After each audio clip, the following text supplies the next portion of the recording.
And we're off. Trevor Stephenson, how we doing?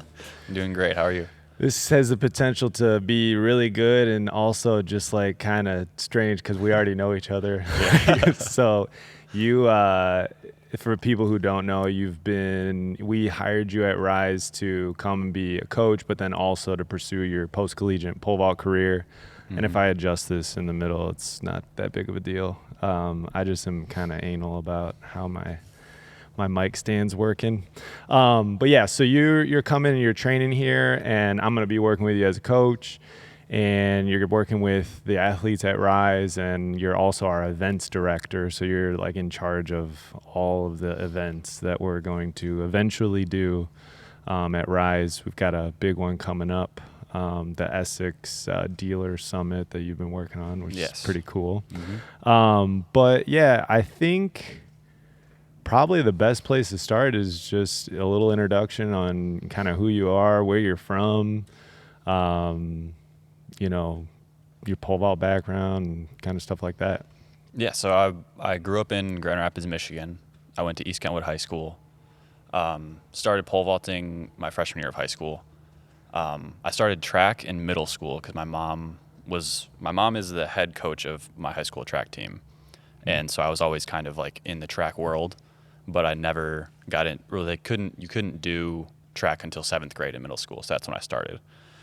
And I started with I was just bouncing around trying to figure out what I liked. And so I was doing I did the 400, I did high jump, I did the mile, and the 100. I was just doing everything.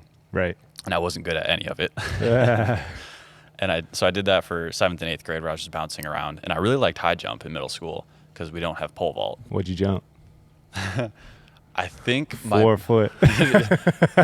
You're not far off. Dude, come on. Give me over 5 feet. No. I think over 5 feet. I might have gotten 4.8. Yeah, we need to start school. pole vaulting 100% at that point. But it gets worse. Sponsor of today's episode is Rise Pole Vault. We've been getting a lot of requests and questions asking about training in the off season, having a training plan. All of those things will be answered on October 1st when Rise Pole Vault releases our Patreon, which will have a training plan that covers anything from pole vaulting to plyometrics to sprinting, weightlifting, you name it. We're going to have it on there. We will see you guys on October 1st. Because 7th grade, I didn't clear a bar the whole season. In the high jump? Yeah, I no-heighted every single time. Whoa. But I just kept doing it because it was so much fun. Dude, that does not sound like fun at all. Holy cow. I was getting frustrated. And then 8th grade, I don't remember how many meets we had in 8th grade, but it wasn't that many. But every meet up until the last 2, I still no-heighted. And then second to last meet of 8th grade year, I cleared 4.8. And I was just so excited. Dude, we need to get to the bottom of this. How? Don't they start it 2 inches over the pit or something? It was pretty bad. There's some old videos of me high jumping. And we need to get some of those videos, man. It's not good. So what? I'm just confused. How did you not figure it out? Did you just go straight up and come straight down, or? I think I was just kind of jumping at the bar. Okay. Over and over again. Yeah. But yeah, it was rough. Dang. And I wasn't really very athletic. I was pretty gumpy. Yeah. And so. How tall were you? I'm just curious. That time. I have no idea. I was probably pretty average for an 8th grader. Okay. I don't think I was super tall. I got tall my freshman and sophomore year of high school is when I kind of grew more. Okay. Because sometimes people I'm sure you've worked with kids or whatever that are they hit a crazy growth spurt around that age, and then they're really tall and lanky and then have zero control over their body.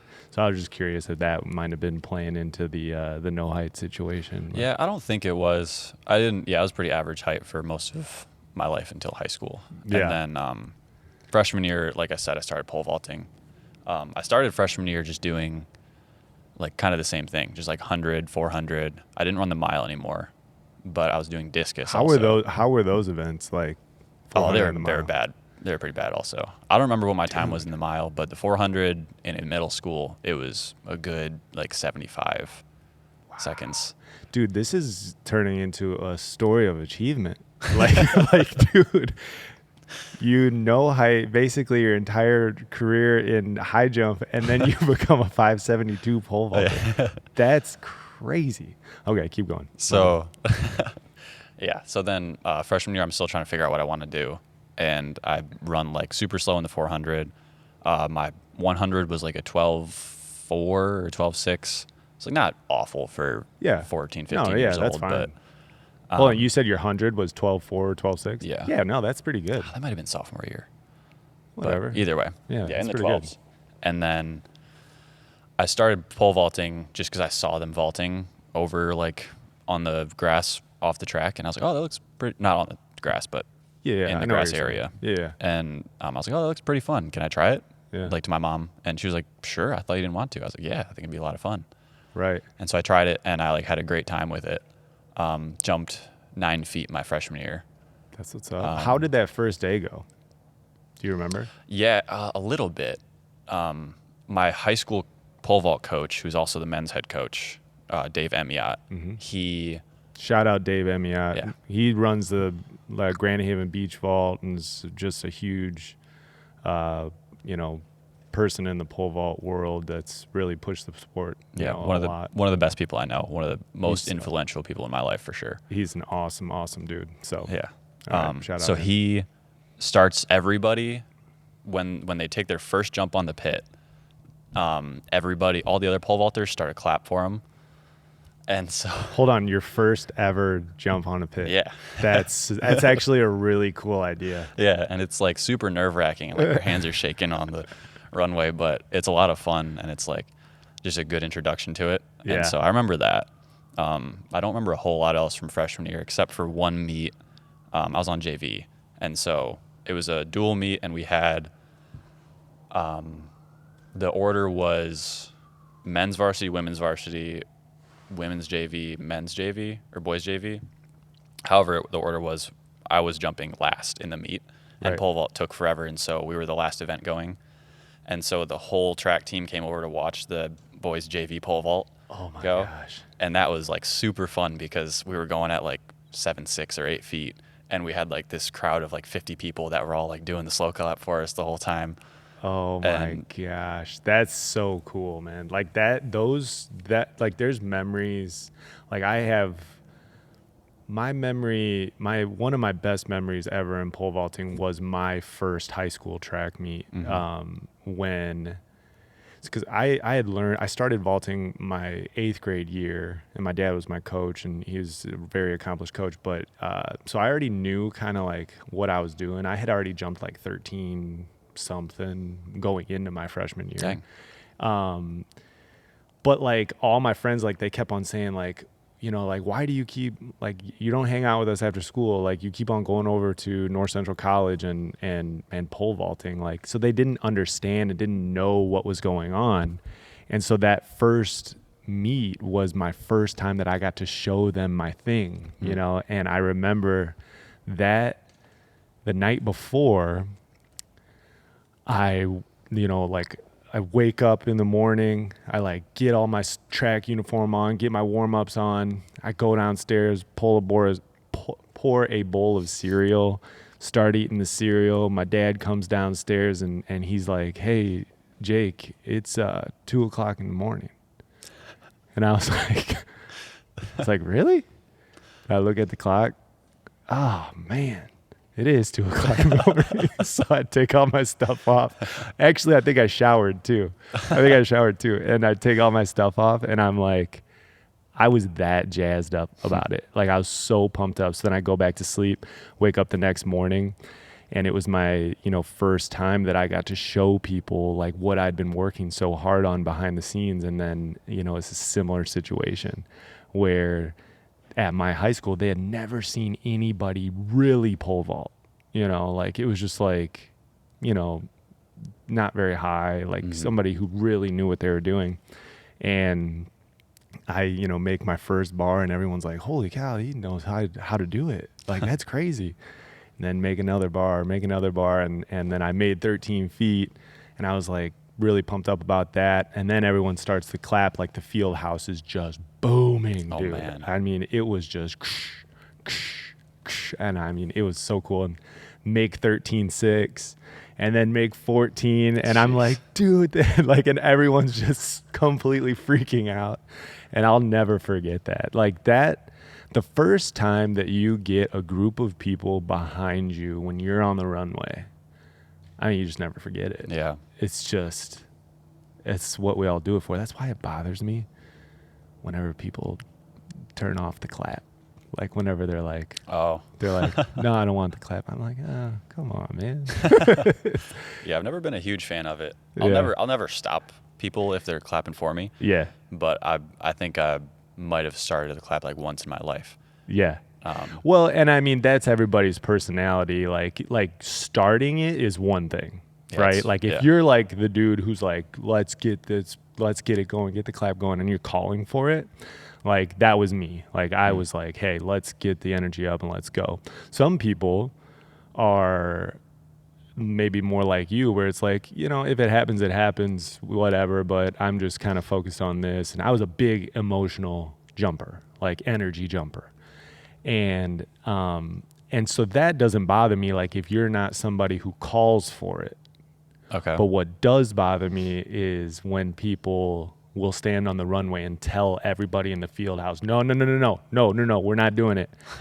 Because I think to myself, like I was at the World Championships last year with Luke, and it like made a connection in my head when Mondo was going at the world record. They shut the entire meet down. Oh, wow. They stopped the races. The races were ready to go off. They stopped the whole thing. They shut the whole meet down.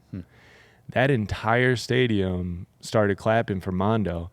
And I was like, imagine if he was like, oh, no, I don't like the clap. He's on the Jumbotron. I don't like the clap. No. And so it's just like, if you want to get to a certain level in the pole vault, you have to embrace the clap. Mm-hmm. You can't tell them, like, you can't tell that whole stadium, like, no, stop. Like, I don't like it. It messes me up. And this is another point too. If you want to be really good, you better get used to it. Yeah. Because guess what's going to be in your face? A camera. Camera's going to be in your face right at the end of the runway. You think Mondo has a choice of like, hey, no, I don't want the camera. No. Like, you're going to have a camera in your face. You're going to have microphones lining the box. You're going to have people with cameras at the back of the pit, just lights going crazy while you're jumping. So, in my opinion, like, you have to learn how to embrace that and embrace the pressure, you know, and that's, but yeah, everybody's different on that because, you know, some people, it's almost like they have to have it. Like, it's like, if you guys aren't clapping, I'm not going to be able to get the energy up or whatever. Yeah, I feel like it's always, I've never really started it because I feel like it's a variable that I just don't want to introduce. Because, like, anytime there's a clap, I'll always scooch my step back 6 inches. Yeah. And because it's just, like, how it's going to be. Even if I try to, like, run smooth and slow, or run smooth but fast, it's going to be, like, just amped up. I'm going to have more adrenaline going. Yeah. And I just don't. But if it's happening to me, like if somebody's just starting the clap and it's just what it is, then that's just kind of like the rolling with the punches, where you just got to adjust on the fly and go for what you're going to get. Yep. 100%. And that's the same thing like we were talking about yesterday with, what was it? It was the trying to like eliminate variables while you're competing and trying to like rely on the least amount of things possible. Right. And if you can not rely on silence while you're jumping, then that's just going to make you a stronger jumper. That's exactly right. And for obviously the people who weren't there, while Trevor and I were having a meeting yesterday, we were having a meeting on his goals, and we were having a meeting on just basically me ranting to him. I apologize because I just start going and start getting pumped up about stuff. But I basically, the original thing was the Aura Ring. Yeah. That was the original thing. Was, you know, I used the Aura Ring with Luke, and we were talking about like, because I had originally told Trevor like, hey, like let's use the Aura Ring, and let's it gives me data, and then I can see kind of trends in your jumping and whatever. I don't think the technology's there yet, just based off of the experiment with Luke. And Luke and I are still going to work on it this year and see if there's some conclusions we can draw from it. But what we were talking about is how a person's strength is in their lack of need. And that's like a thing that I came up with a few years ago, where I was like, the more that somebody needs, the weaker they are. Mm-hmm. You know, so if you need that clap, that's a weakness. If you need that silence, that's a weakness, because both those two things can be taken away from you. You know, Yeah. You need the data from your Aura ring in order to, mentally feel okay.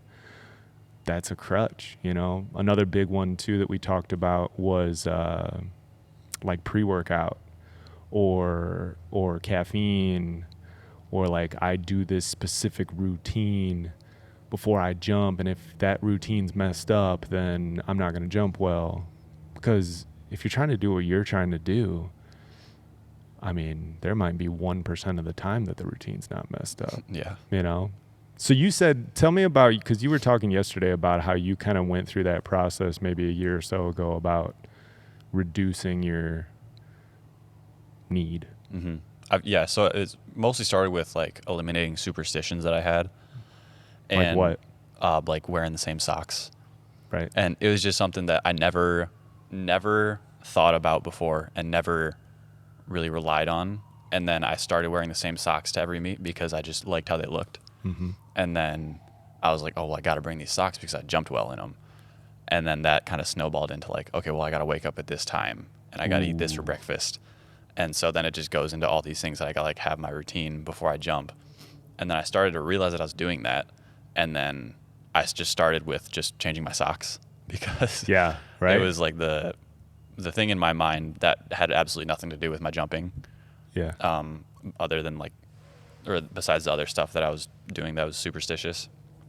And I remember the feeling and I was like, oh man, I really hope I jump well today. And it was just going from like bright green socks, because I went to Michigan State, to like dark green socks.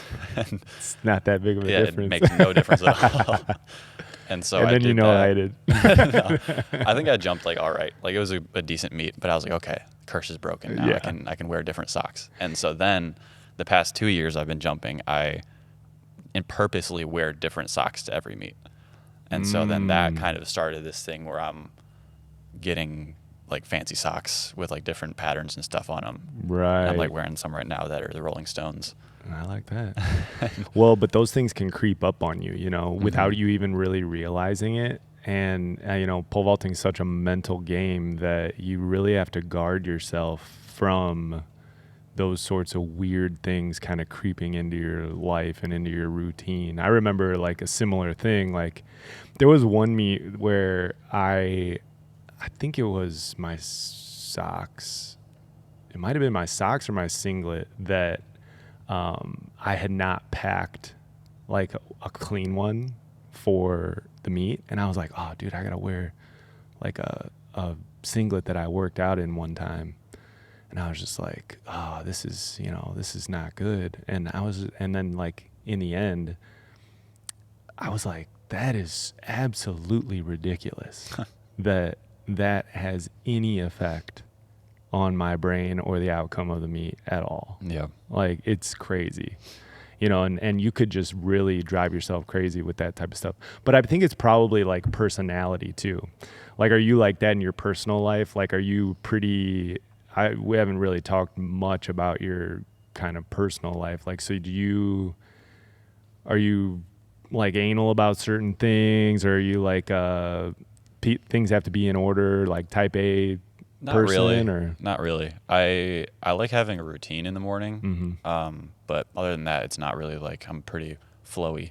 I'm not super type A. Like I'm pretty relaxed and just kind of do whatever we're gonna do. Right. Getting back to, oh man, what was I gonna say? Sorry. No, you're good. I had something really good I was going to say. Oh, yeah. So the superstition stuff. Mm-hmm. So it's gotten to the point now where I try to mix up my routine a lot.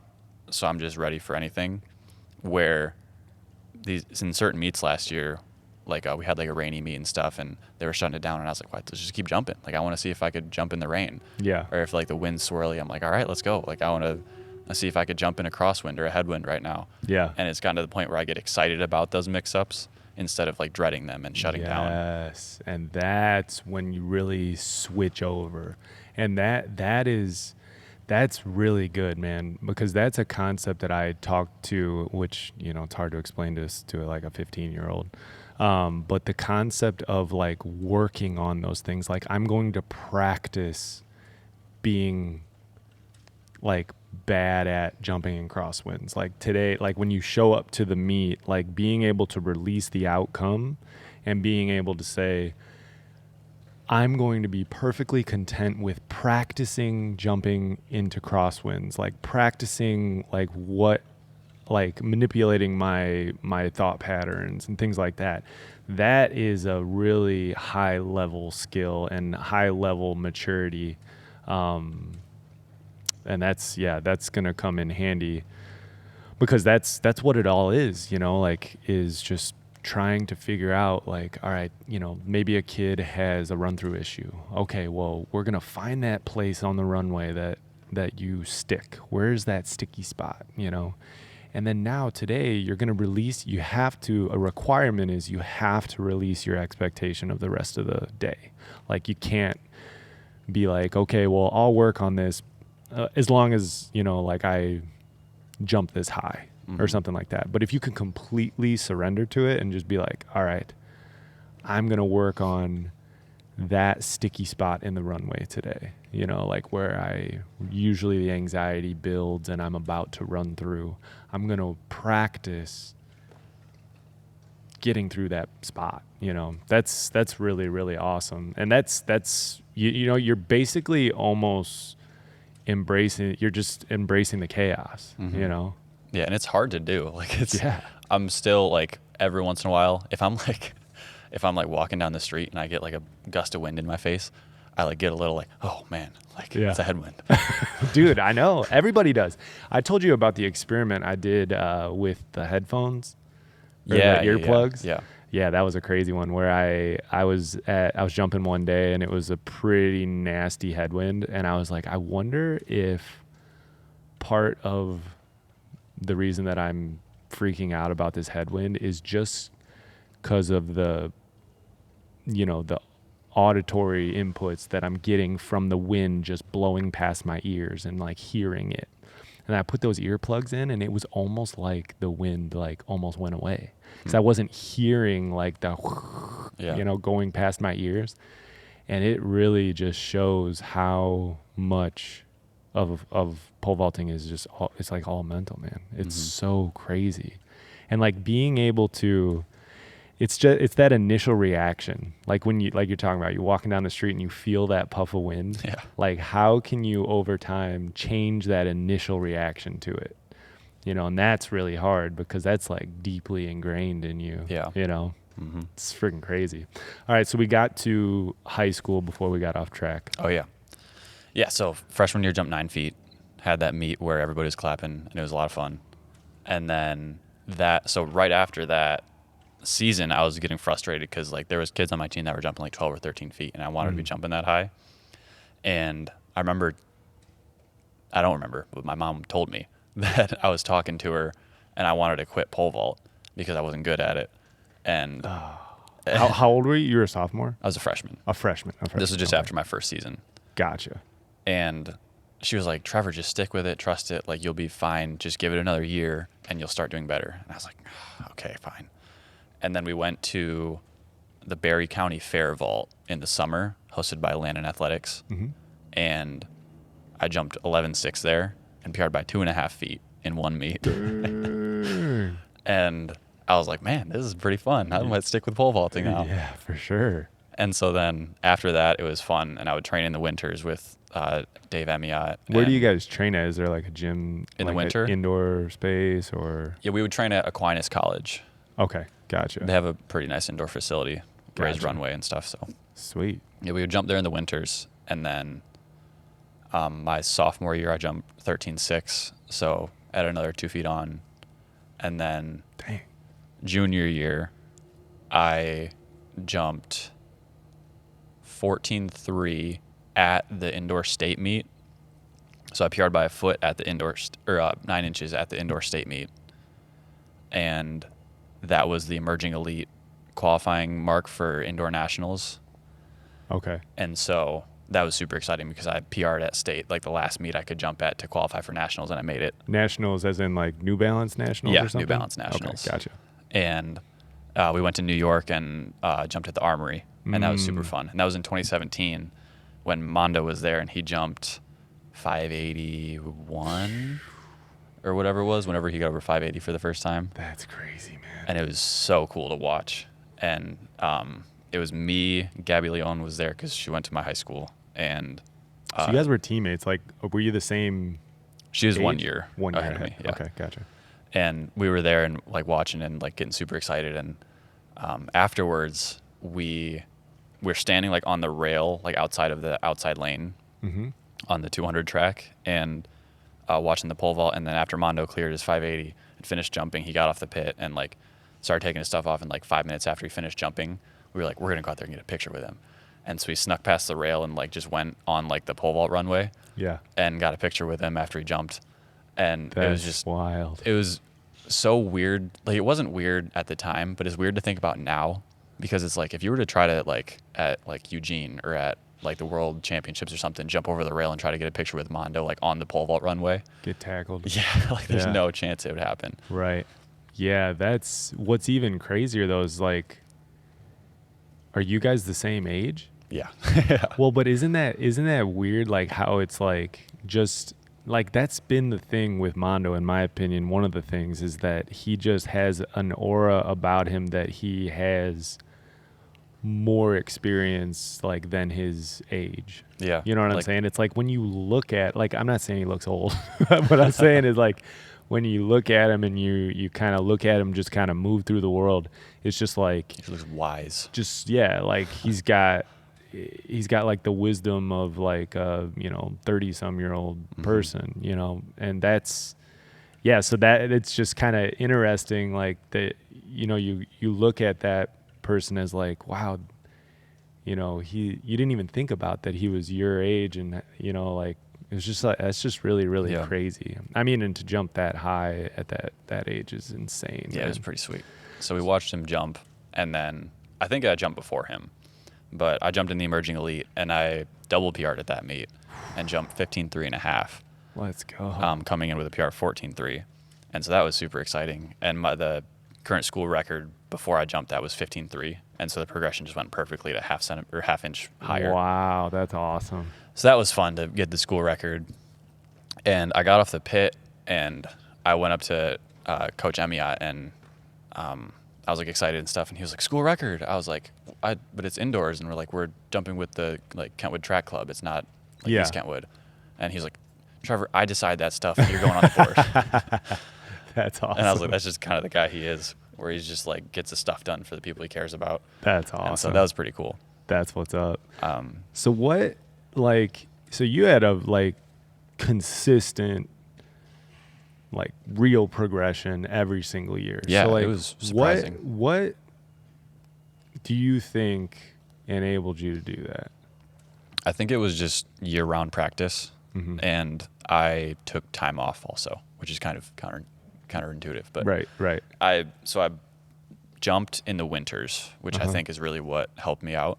I didn't just jump during track season from like March to June, and I played hockey also most of my life, and so I think just getting away from pole vault and like trying to be good at hockey also kind of just let me do a reset every like fall when we would be doing hockey stuff. Right. But yeah, I think that just training for most of the year, and especially in the off season, helped a lot, because if I were to have just trained during the springs during track season, I would have gotten like 4 seasons worth. But because I trained during the indoor season also, I got like double that. Right. And so my progression was probably twice as fast as it would have been if I just trained in the regular seasons. Well, think about it like this, like in Illinois, the high school track season is, I mean, it's basically February through, I mean, I guess they start jumping like in January. So like if you just did like the high school season, and you didn't do anything else outside of that. So it'd be January, February, March, April, May. So that's 5 months. Okay. And then you could say that your body could handle, like, let's say 2 vault workouts a week. So we would do 2 times 4 weeks. So that's 8 times 5. What's that? 40? Yeah, somewhere around there. 45? Somewhere 40. 40. Yeah. So that's 40 workouts.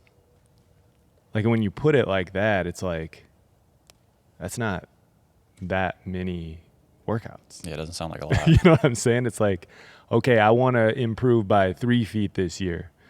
We got 40 opportunities, to work on that. But if you, double that, to 80 or 100 opportunities a year, then you're really, really helping yourself, get a lot better. And I've always talked about things in reps. My dad always used to tell me that, like, Dad, I can't do this drill. 400 more reps and you'll get it.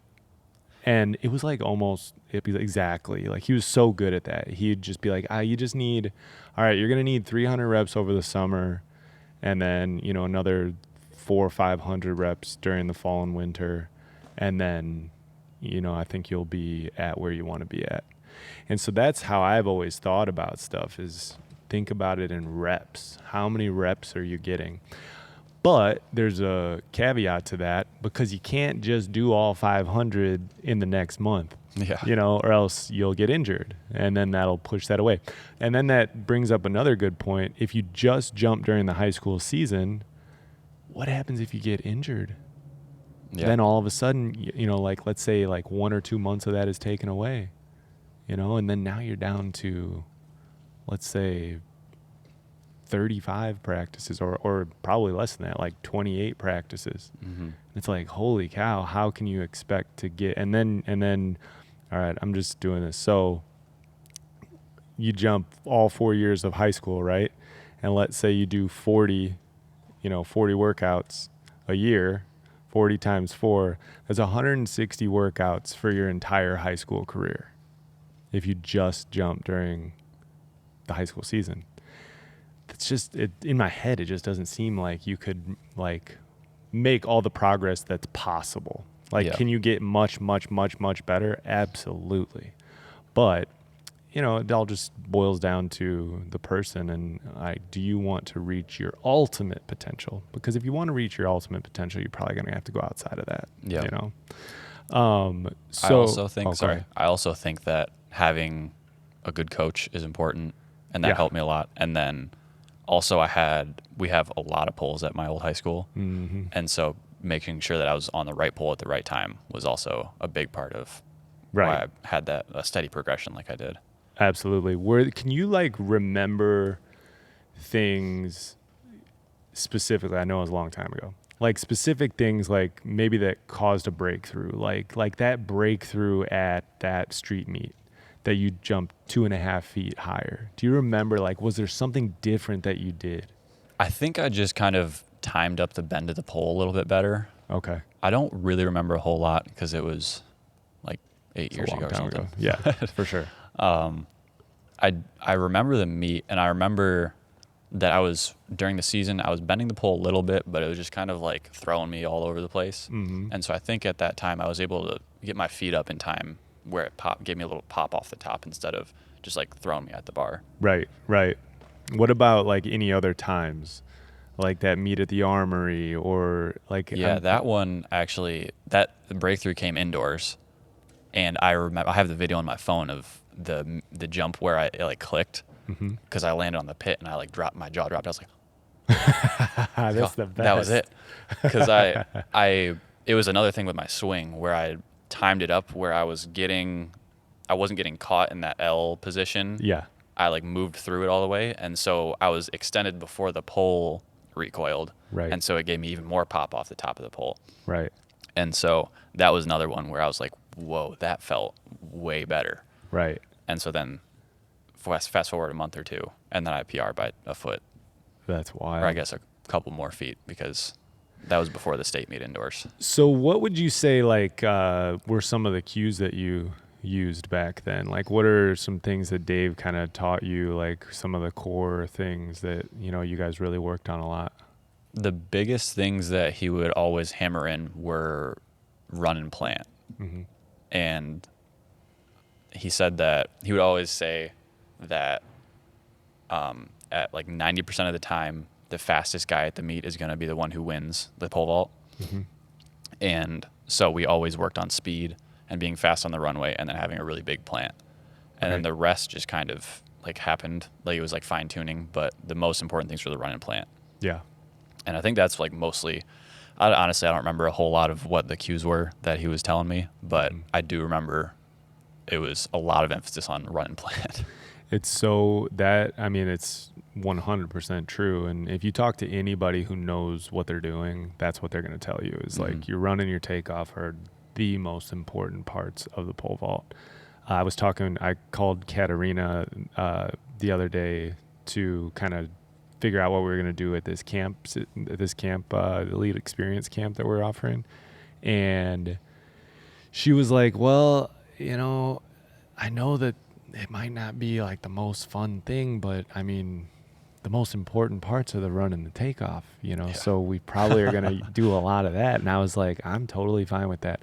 It's really hard when you're coaching younger kids because you fight this battle every day of giving them what they want versus giving them what they need. Because it's so hard, man, because I want to make them happy. I'm a people pleaser. I like whenever I get to give people good news, like I like to say, hey, you get to go full approach today and you get to, do all the fun stuff. But the problem is they don't know what they need. And I know what they need and we know what they need. And a lot of times it is they need to work on their run and their takeoff, and even make it even worse, it has to be off the runway, and you don't even get to do the full jump. But it's so hard because that is the foundation that sets everything else up. And I mean, am I wrong here? 90% of the people that we work with they think that their issues are because they can't do something after they leave the ground. Yeah. That's always the situation. And it's just so hard. How have you been dealing with that here? It's been fine, I think. Yeah. I've noticed that every once in a while I'll like be focusing on the plant with somebody, and then when they go back and get in line, I can see they're like frustrated and they just want to like work on something else. Yeah. And I have noticed that when I work with somebody on their top end, they are having a lot more fun. Yeah. Yeah. Right. Because when you work on the top end, I feel like you see the rewards like immediately. Right. Where you like line up the invert a little bit better, and then all of a sudden you're clearing the bungee. Yeah. But with the plant, if you hit the plant better, you're going to be hitting the bungee more because you're going to be blowing through the pole. Right. And so it doesn't feel as good. Yeah. But it's been going well. It's hard. Tough. I've learned a lot in the last just 2 months that I've been here. Yeah, that's awesome. And yeah, you'll continue to learn. You just are coaching so many reps, like there's so many times that you're just constantly giving feedback to kids, and it's really hard to breach that barrier of, all right, I know you're not going to like this, but we got to do this thing. And the kids who end up being receptive of that end up in the end having a much, much better time. So I think we're at your junior year now, and and that junior year was at Melrose Games, or not Melrose Games, the Armory. Yeah. And then your senior year was also another big increase. Yeah. Yeah. So my outdoors, my junior year was a little bit underwhelming because I was dealing with back injury. Okay. It was just like tightness in my back and like sharp pain. And so did you have to take time off for that? A little bit. I missed a couple meets and I was going to PT and stuff, but I ended up jumping 14.6 or 14.3 at the state meet, and I placed like 4th or 5th. So it was like a good performance, but it wasn't what I was hoping for. Right. And then, so it's kind of a progression. So the summer going into my senior year, I went to a gymnastics place with some of my friends just like for fun. Yeah.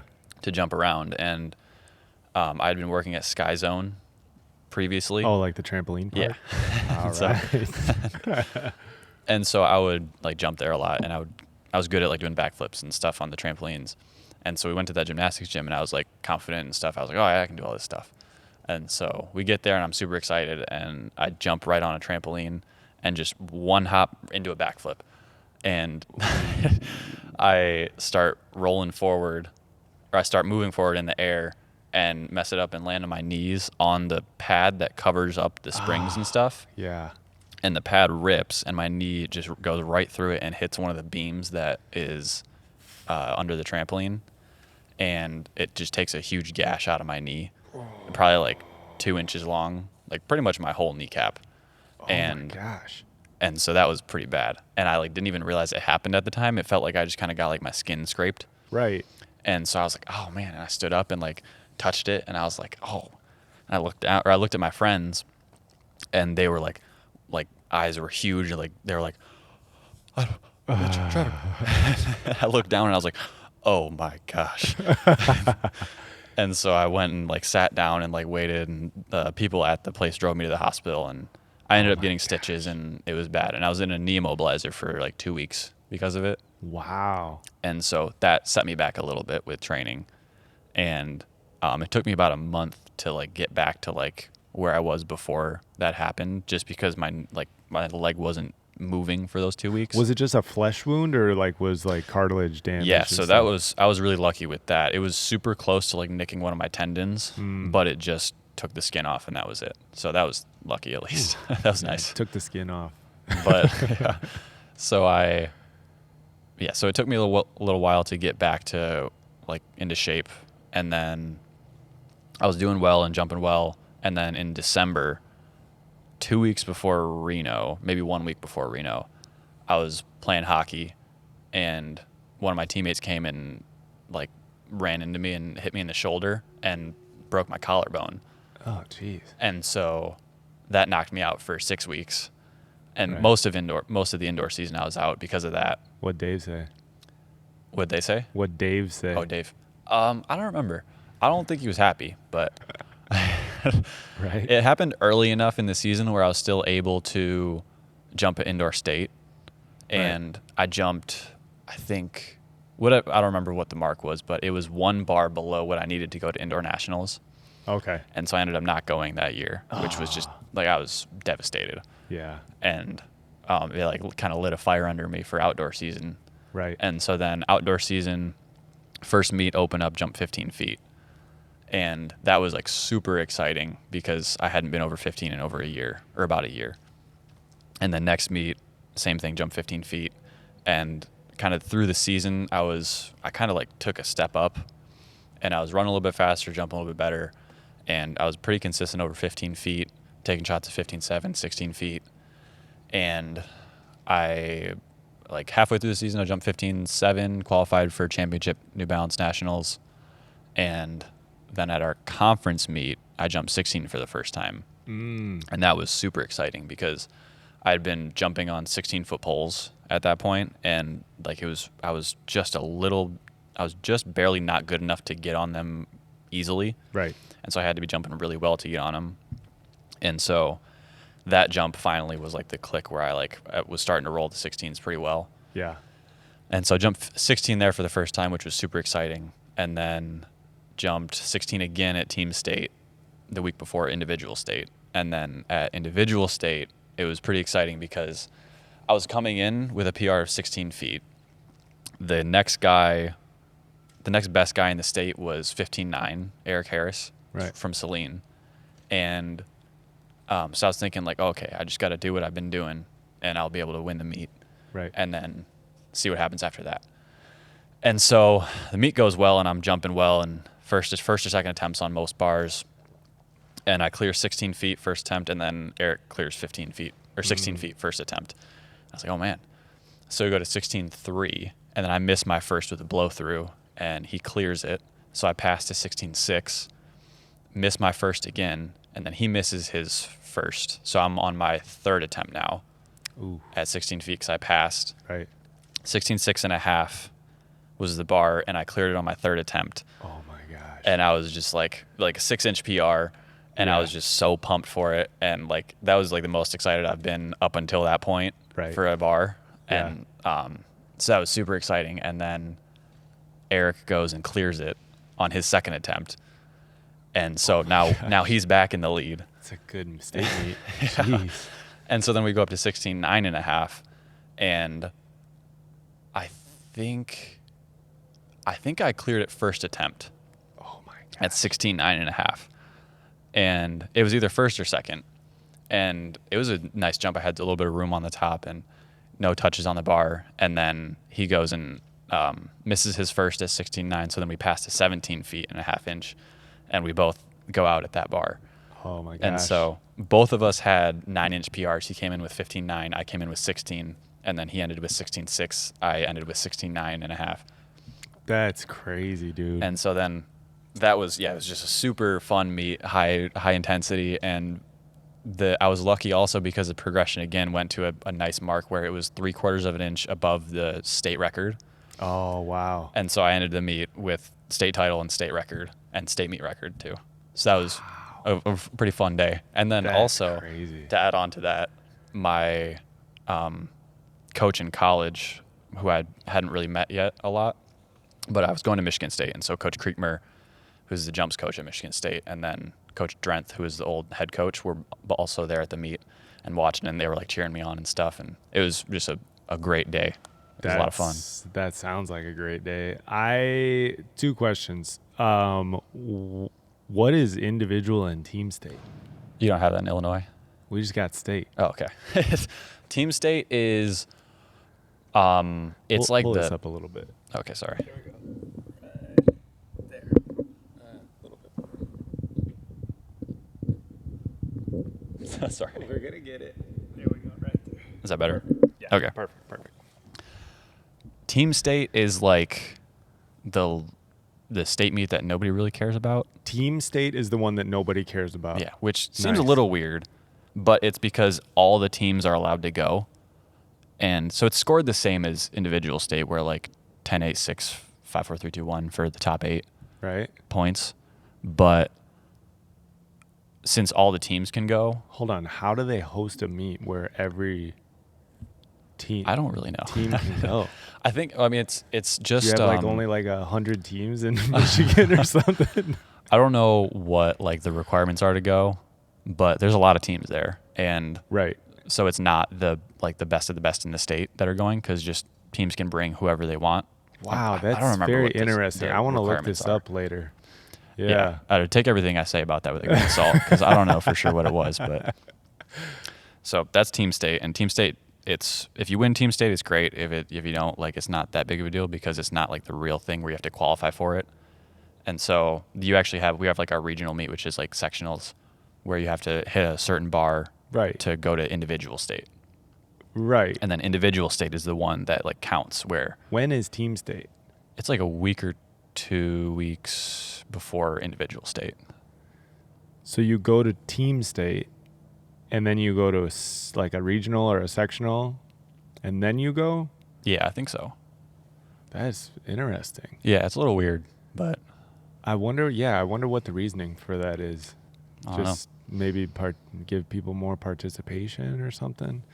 Yeah, so in Illinois, it's just but then I'm just confused, because then you score individual state Yeah. as a team? Yeah. What the heck?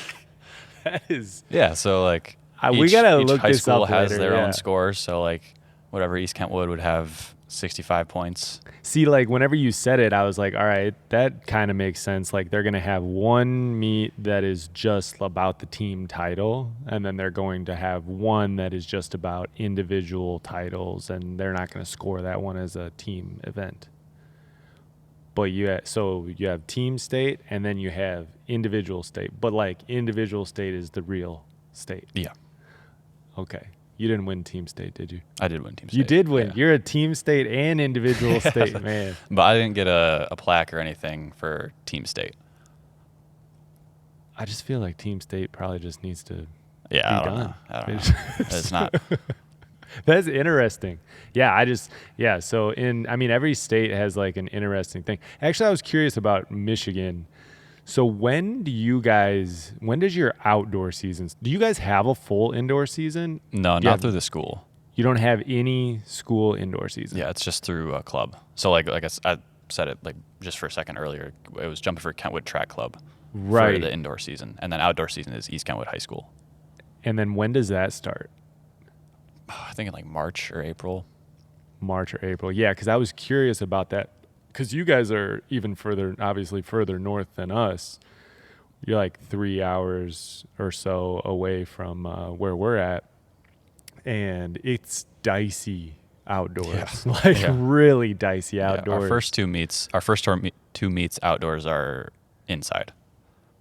Like straight up inside. Yeah, like we had our first one at Grand Valley State's indoor facility, and the second one was at Aquinas College. Okay, so it's not considered like an indoor and outdoor season. It's just track season. Yeah, I guess so. Okay, yeah, that makes sense. I always wondered about that with like Wisconsin and Michigan, just because, you know, for a while there, the Wisconsin, you know, what would win Wisconsin State was like, you know, I'm not trying to hate on anybody or anything, but it would be like whenever I was in high school, it'd be like 13-6 would win Wisconsin State. And I would always be like, man, that's crazy. Like, I feel like, you know, people could jump higher than that and win state in Wisconsin. But then I was like, they aren't thawed out yet. Like, nobody's thawed out, you know, until May, you know. So there's literally a bunch of frozen Wisconsiners out there that are just, you know, trying to get over something. Yeah. But yeah, it's pretty crazy. So what was the second question was, when did you start being like recruited? What was like the height that you noticed that more people were paying attention to you, more colleges? 15.3 was when I started to get. Actually, I didn't get it too many. I didn't get noticed too much, but so I jumped 15.3 my junior year, and that, like, after that point was kind of when I think the fall of my senior year was when I was like going on visits and stuff. Do you remember where you visited? Yeah, I just visited Michigan State and Central Michigan. Okay. And yeah, there was Central's. I was looking for a bigger school, and I went to Central first. Was Bryant Wilson the coach there? Yeah, he was. I went to Europe with Bryant Wilson. Oh, nice. Yeah. He went to Finland with me. Anyway. Yeah, he's a nice guy. Yeah, cool dude. Yeah, but yeah, I just visited Central and I visited State, and I was looking for a bigger school, and Central just wasn't a very big school. Mm-hmm. And so going from Central to State, it was just kind of like, it's MAC and Big Ten, so it's Michigan State's leagues. Kind of had a history in the vault too. Like they've had good pole vaulters that have come through there. Was Paul Tarek? Mm-hmm. Yeah, Michigan State? He was before Coach Creekmer was there, I think. Yeah, maybe just at the start of Coach Creekmer's career there. But then guy Tim Earhart. with the red hair? Yeah, he was a decathlete. Yeah, he was a heck of an athlete. He's too, a monster. Man. Gosh, dang. Yeah, so they've had a good history of good vaulters there, and I actually looked there. I didn't go on a visit there, but I looked there whenever I was coming out of high school too. So that recruiting process, just because I find it interesting, and we were actually having this conversation the other night with a kid. He's from Indiana, and he looks like he could potentially jump, 16 plus, like just from my bird's eye view, like, all right, yeah, that looks like he's got the materials that he could potentially do that. But he's a senior. Mm-hmm. And so he was asking us, like, what should I be doing to get recruited and stuff like that? And I was like, well, set up a pole vault Instagram and take videos here and then, start pushing them out. And, but it's just really hard if you're a senior and you don't get that big breakthrough until the state meet. Yeah. But you had already committed to Michigan State. Yeah, I committed, I think, sometime during the outdoor season, I'm pretty sure. So my PR was still 15.3 when I committed to Michigan State. Okay. And then and when did they start like kind of saying like, okay, yes, we're going to, offer you this much, or we're going to let you walk on or whatever? Do you remember what time when that was? I think your junior or senior? That was my senior year. Like the fall of my senior year, they might have offered me like books. Mm-hmm. So like a 5% scholarship. Right. When my PR was 15.3.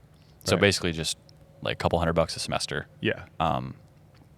as just like starting, and then I jumped 16.9, and then they offered me more Right. because of that. So that was nice. That's awesome. Yeah. No, that's legit. So what if, like, so whenever you jump 16.9 and then you go into your freshman year at Michigan State, how was that transition? It wasn't bad. It was definitely different. Yeah. I had a pretty decent freshman year. I think that, so usually like around 5 meters, 5'10"-ish, it's like 16.4, 16.8 will place at Big Tens, like top 8, which is what the coaches are usually looking for like their athletes.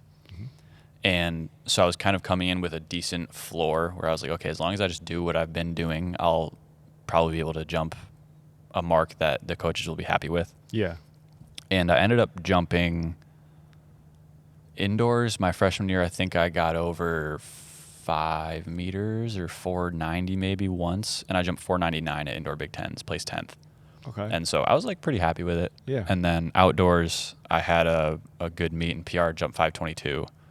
And so that was a 10 centimeter PR from high school. Right. And that's awesome.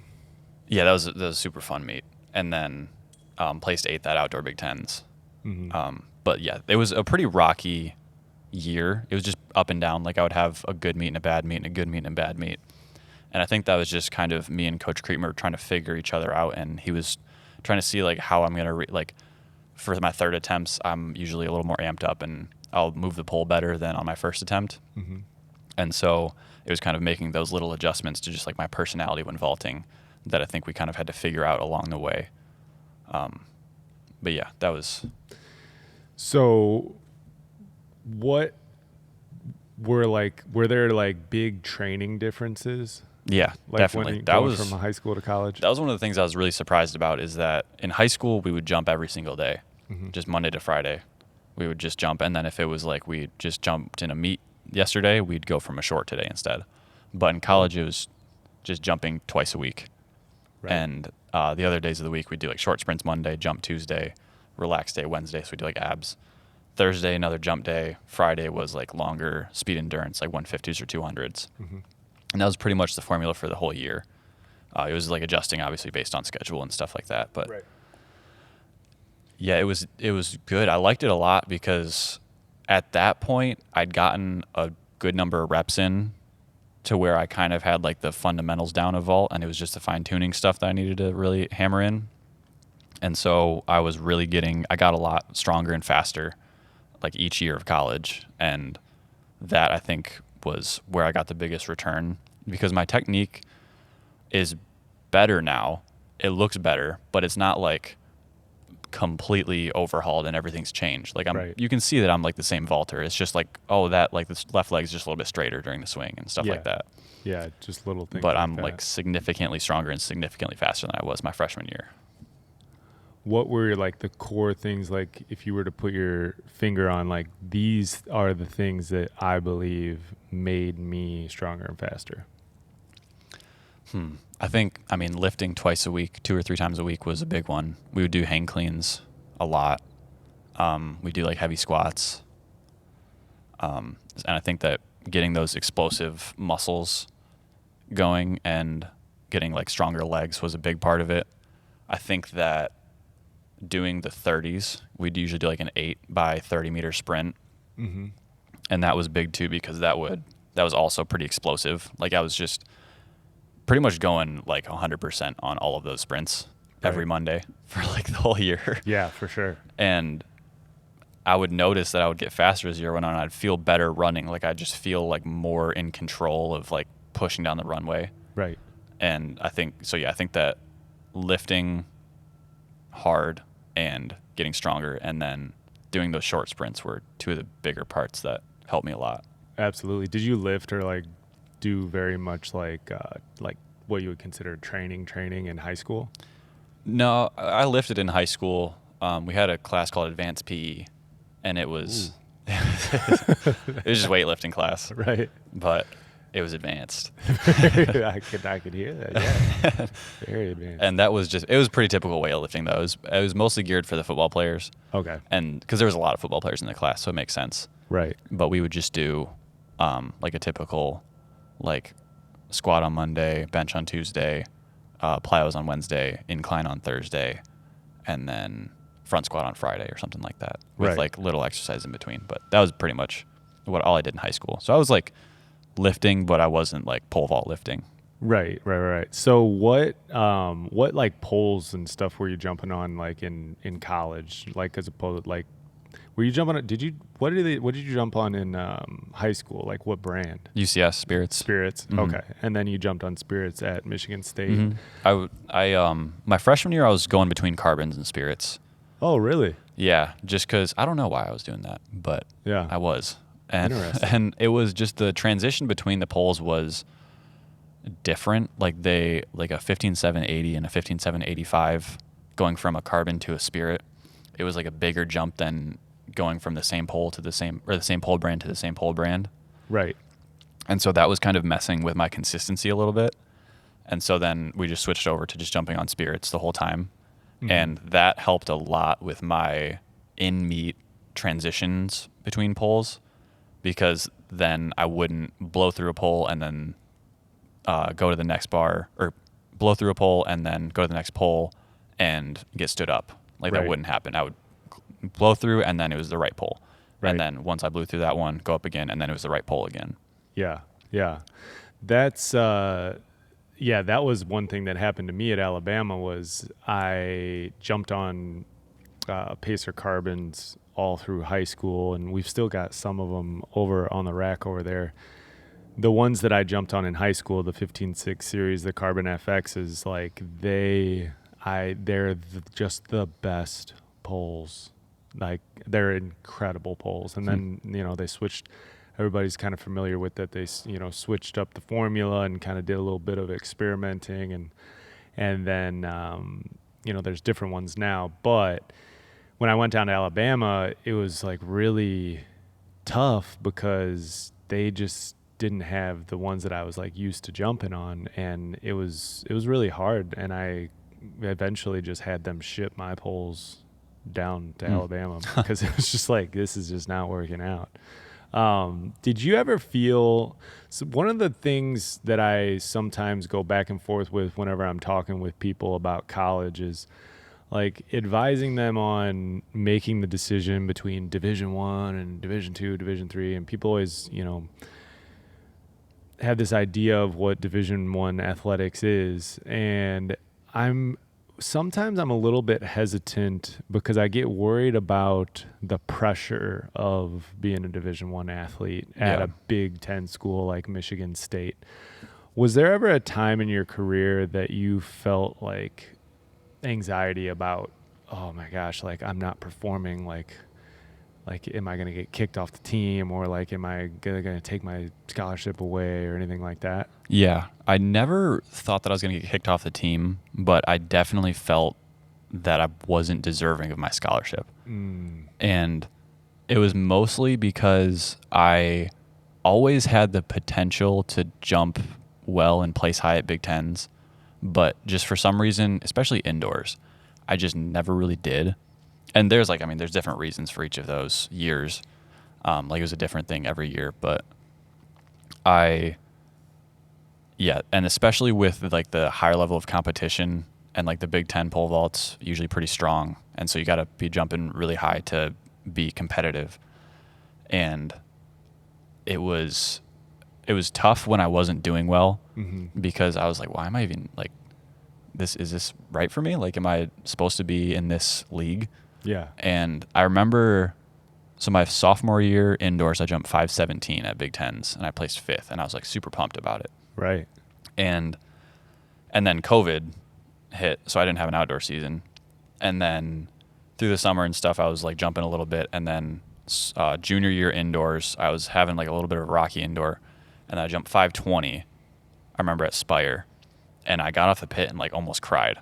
Really? Because I was just like so relieved to like be over 17 again. Right. Because I hadn't in so long, and I was just like, I felt like I was belonging again. Right. Yeah, no, that I know. That's the part when I went to Alabama, like they were just point blank, like brought me into the office and like, hey, if you don't jump this high, that's all she wrote. And I was just like, all right, well, I was 18-year-old kid at the time. It's just like, man, that's crazy. Okay. It was really, it was difficult to hear. And I guess I understand, where they're coming from, but that relief when you do well at a meet it's like different when you're at a big school like that, because there's a certain pressure that is relieved whenever you're like, oh, okay, I got another week that I don't have to have this pressure because I did well and my coaches are happy and like everyone's happy. It's tough. It's really, really tough. And I think you have to have a certain personality to be able to deal with that and handle that pressure. Yeah, it's definitely tough. And the coaching staff, I want to be clear, the coaching staff was never like, hey, you got to jump this bar, otherwise you suck. And I would not think that. It's just everybody feels the pressure. Yeah. Because if you're not doing well, then guess who's got the pressure on them? The coach. Yeah. And then the coach is like, oh man, did we recruit the right guy? Like all these things. It's just, it's kind of a vicious cycle. I talked with Brooke Rasnick about a lot of this stuff on the podcast, and it was pretty eye-opening. Just it's kind of a savage environment at times, and especially at certain schools, it's just like, whoa, very, very cutthroat, and just, oh, well, you didn't perform. All right, well, that's it. Yeah. And it's like really, really crazy. And even the coaches too. Coaches will just get the axe. All right, see you later. You're on a year-to-year contract or something. That's so crazy. You move your family out there. And you're like, all right, we're going to get this thing going. You have one tough year that, anybody who knows anything about pole vaulting knows it doesn't take 1 year. Didn't work out. And then you got to go move your family somewhere else and hope that this one works out. Yeah, it's brutal. So crazy, man. I mean, I just don't think that that's a recipe for, like, I don't know. I think the longevity of that is going to be not very good. I think that eventually coaches will probably just be like, no, this is BS, man. You gotta give me a little bit more time than this or whatever. But those big schools, man, they're paying the bills. So it's like, they can kind of do what they want to do. But so you did kind of feel it. It was just kind of like an underlying pressure. Yeah, it was just more of like maybe on yourself that you put on yourself. For sure. Yeah. Because I always wanted to be like the best that I can be. Right. And so if I wasn't being as good as I thought I could be, then it was really tough. Right. And that like kind of came in waves. Like when I was doing well, felt great. And then when I wasn't doing well, I was like, oh man, like I'm not doing so hot. And like it seems like that happens like every year, where like the first couple of meets of the year, just because it's kind of getting back into it, and like it's just what it is, where you got to have a couple rough meets to like figure yourself out again. Right. And I would just like get so down on myself about it, and like I would still be fired up to go to the next meet, and like I was like, all right, I got to turn it around. But each one of those tough meets just got a little bit tougher to like fight through. Yeah. And I had 3 of them this past year indoors. I had 3 meets in a row where I jumped like 520. I was like 520, 520, 518 or something like that. Right. And like those are good marks. But for my PR at the time was 546. And so I wanted to be jumping like much higher than that. And my goal for the season was like 550. And so jumping 520 consistently and not having a lot of height over it, I was like, am I going to even be able to jump 540 this year again? Right. And then lo and behold, the next meet I jumped 550. That's crazy. Why did you choose Michigan State? I'm just curious. Mostly because it was close enough to home, and I have always been a fan of Michigan State. Like both my parents went to Michigan State, and I think my grandma and my grandpa on my mom's side went to Michigan State also. Oh, wow. So big Spartans. Right, yeah. Family history. That's crazy. And I also didn't want to be super far away from home, and it's about an hour away from Grand Rapids. Okay. So that was a good distance. And then I also, it kind of checked all the boxes for me pretty much, because I really liked Coach Creetmer. I thought he was really knowledgeable and like had a lot to offer. I liked the program because it was a bigger school. There was more money in it, more that they could do for me. And then the school was pretty good also. I think they're ranked like top in the business college in the university or something, or in the country. And your major was Marketing. Marketing. Okay, Yeah. gotcha.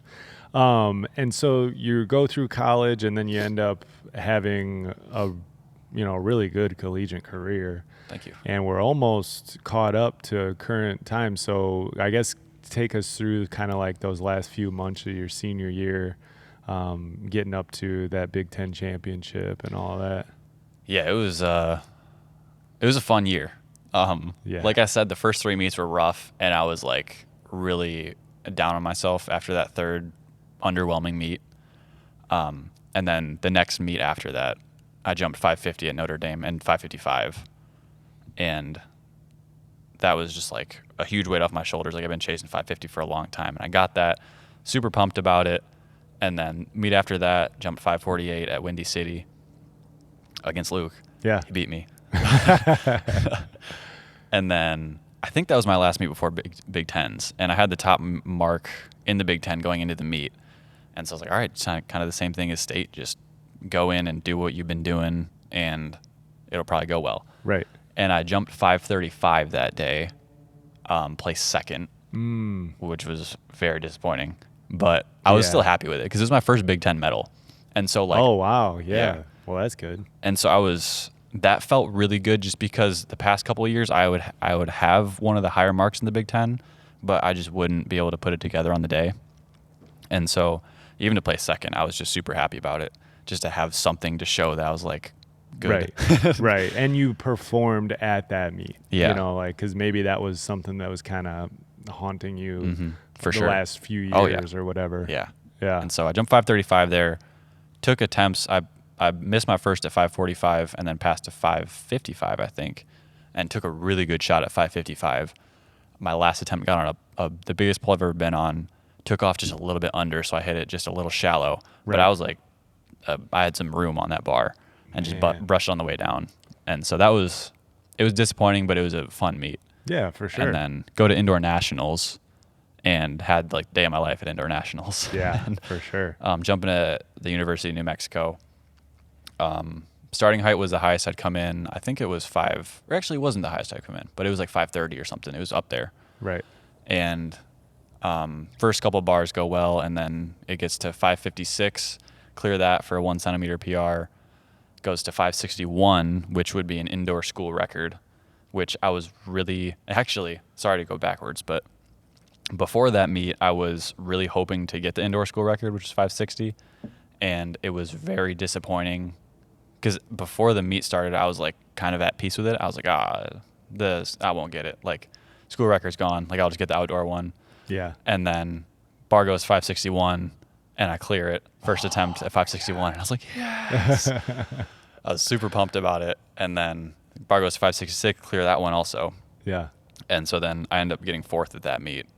And that was like just super exciting, super fun. Right. Fourth at indoor NCAAs was awesome. That's incredible, yeah. Especially against the people that you were jumping against. Yeah, holy cow. I mean, it's like the greatest field in history. Yeah. When Sandra jumped 6 meters. So that was fun to watch that. That was the first time I seen a 6 meter clearance in person. Yeah. Yeah, that's insane, man. And then outdoor was more consistent. It was a little up and down, but I got over 550 a few times, 18 feet a few times outdoors. And then at Big Tens, that was a exciting meet because I was going well. I jumped at like 517 and then 534 or something like that, and both first attempts. And then 544 the bar went to, missed the first attempt, and then on a blow through, on a bail, and then second attempt was a blow through. Moved up to, again, the biggest pole I jumped on in my life, 2 bigger than the one I jumped on at indoor Big Tens. And I was just like, I remember being on the back of the runway and like, I was like, all right, I'm going. I was like 2 steps in and I was like, I'm running, I'm going. All right, we're doing it. Yeah. And then I hit it and like bombed the bar. It was a huge jump. Yeah. At 549, and that took the lead. And then the guy who I was jumping against, who was like me and him would go back and forth a lot, Nathan Stone from Indiana. He missed at 554 when we went to that. And so won Big Tens for the first time last chance I could do it, and it was my like gosh. amazing. It was super fun. That was cool to follow along with too. At that moment, at that time, you and I think had we agreed that you were going to come over at that I think time? so, yeah. I think we did, because I remember, because you had reached out a few times, and then I was like, yeah, you know what? Like, one thing that I will say, I don't know if I've ever shared this with you. So originally you had reached out to us and reached out to me and just been like, hey, like, I'm looking for a place to train or whatever. Yeah, it was in after like school. January. Yeah, in January or something. And I was like, oh man, I was in the process of, getting this whole situation set up over at the new place. And I was just like, yeah, like, let's see how the rest of your year goes or whatever. And then I asked Luke, I was like, hey, have you ever, talked with this guy, Trevor, like at all? Is he a cool dude? Is he, meet, like, I don't know. We didn't want to have somebody who's kind of like a douchebag coming. You know what I'm saying? Like, we did not want that. And he was like, yeah, he's a really cool dude. And then Luke went and jumped at the Windy City meet. I think it was that one.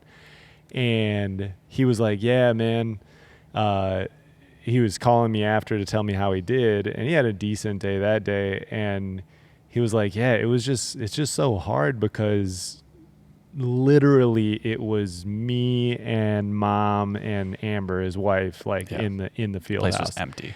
Like literally just them. And he was like, oh, and Trevor stayed. And I was like, really? He was like, yeah, the whole team, like Trevor's whole team had like left. And like Trevor stuck around and like just kind of cheered me on like through the end of the competition. And that was the moment where I was like, all right, that's pretty cool. And that was like, and you didn't even try to do that, like to do anything. I think it's just kind of who you are. And I just remember thinking about that. I reflect on that all the time. And I remember hearing you like reach out again and saying like, yeah, you know what, let's just do it. Like, let's just go, and see what's going on. And then whenever you started jumping at Big Tens and you won that, like, I just remember being like more invested in following you and following what you were doing and just being more excited. And yeah, it was a really, really kind of a cool few months there following along with you and seeing how you were doing and everything. Thank you. Yeah, it was fun. So you did that, and then this is when things kind of got pretty exciting though, because like that was not the end of your season. Yeah, usually it's pretty close to the end. Went and qualified for NCAAs outdoors at Texas with a third. I had a scary jump at 520 at regionals. Third attempt. Yeah, third attempt. And the video of me, I like land on the pit and I like cover my eyes. I'm like, oh my gosh. But I made it through, jumped at NCAAs and didn't jump super well. I really think what it was is I was just so, like, the biggest thing that I wanted to do in my college career was win Big Tens. And so after I did that, it was kind of like, it's not the Olympics, but it was like the Olympic hangover that people talk about. Right. Where after you do that, you're like, well, what now? Right. And so I wanted to do well at NCAAs, but I didn't do super well. I jumped 530, placed like 15th, I think. Right. So it was underwhelming, but it was what it was. Yeah. And then I was really close to making it to outdoor USAs, the USATF Nationals. Mm-hmm. And I think I was like 1 or 2 spots out of qualifying for it. And so I stuck around Michigan State for the next month or two, kept training, jumped at 2 more meets. The first one was a small meet at Jerry Sessions' vault barn, Landon Athletics. And it was just like a Star Wars themed vault day. And so it wasn't really like what I was looking for, but it worked. And I didn't jump super well there. I jumped 530 again. Yeah. But it was one of those things where I learned a lot from that meet, because that was the first time that I jumped without Coach Kriegmer. Right. Like at all. I jumped without him at a meet before, but he was like on the phone, like helping me out still. Yeah. But that was the first time that I was, excuse me, completely on my own. And I learned a lot about myself that day, and then wanted to take all of that into the next meet, which I did. I just jumped at my old high school, East Kentwood, and it was at the state games in Michigan. And Coach Emiot told me like the Tuesday before the meet. He was like, yeah, I can get this USATF certified for you if you want to like jump at this meet and try to get one more shot at qualifying for USA. So it's like, oh, all right, let's do it. Yeah. And so I show up there and I just pretty much want to just change what I did wrong from the last meet. I was like, if I could do the right things that I did wrong. Do you remember what they were? Yeah, I was pushing poles too soon. And that was something that we were doing during the college season that was working well because I was like all juiced up on adrenaline, especially at Big Tens where we were just trying to get ahead of the blow through to get some first attempt makes. Yeah.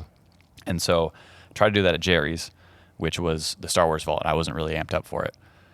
So Did you dress up like Luke Skywalker? no, I should have. Come on, man.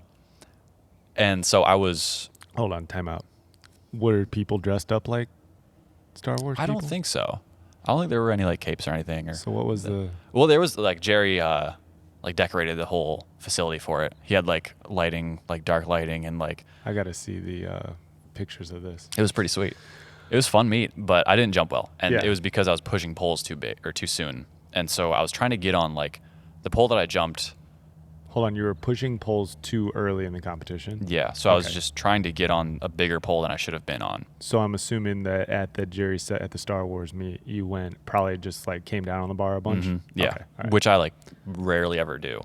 Okay. And so I hit it on the way down a bunch and took shots at 530, was on too big a pole.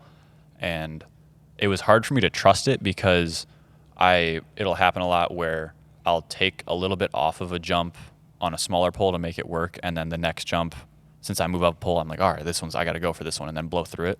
Right. And so it was hard for me to trust that. But then when I jumped at East Kentwood, I like really wanted to move up a pole because I was like, I'm going to blow through this. I know I'm going to blow through it. I was like, let's just bury the standards and just hit it hard and try to just make it work. Yeah. And so I did. I started on one of my smaller poles and just opened at 520. Cleared it first attempt on a blow through make. And I was like, okay, good. Now we can move up a pole, bring the standards in just a little bit, and then just roll from there. And so I jumped at 535 on one pole up. It was a 5 meter 14.0 is what I was on at 535. And then I didn't really blow through it, but I was like, oh, I want to go pole for 550 because I know I'm going to need more for it. Right. And I was like, no, just trust it. We got to try to fix the mistakes I did wrong last week or 2 weeks ago. And so stayed on the 14.0 at 550 and cleared it. And it was a little bit of a blow through, which is pretty sweet to have blow through make at 550. Yeah, for sure. So I made it and I was like, all right, sweet. So now I can move up because it was a little blow through and I didn't get a lot of height. Now I move up, put the bar at 572, which was what I was hoping for to qualify me for USA's. Right. And I was like, man, it'd be sweet. Like at that point, I had already fixed everything that I wanted to fix and I cleared 550. So I was like, I'm pretty happy with the day. Like if I get over this, it's like awesome. Right. And so I move up a pole and then come down the runway and like hit it well and clear at first attempt at 572 That's crazy. for was that 6 centimeter PR. So it was, and then I was like super pumped about it. Jumped off the pit and was like yelling and stuff. It was Well, I mean, exciting. but that's the thing though, is like it's what we were talking about earlier, is you were willing to forego the outcome to focus on the process. Mhm.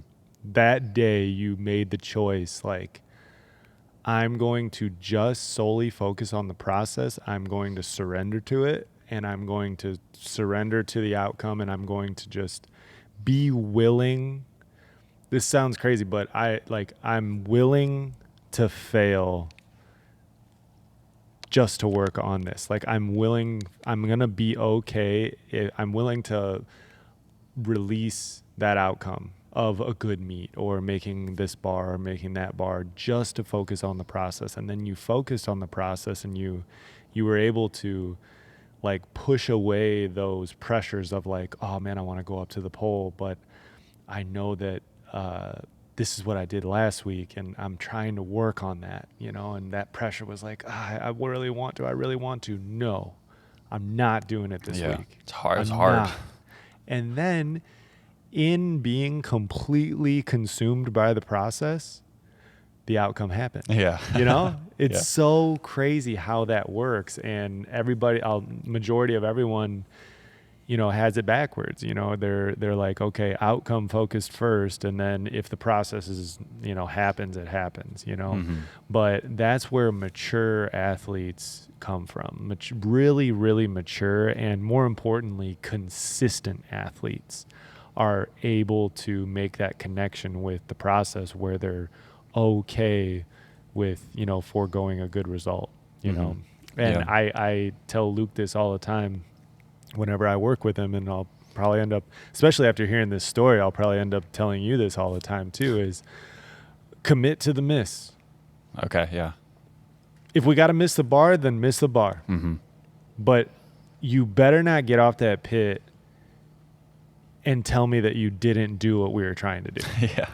Like if you make it and you come over to me and I know that you didn't do what we were trying to do, I will not be happy with the make. Mm-hmm. I would rather see the miss.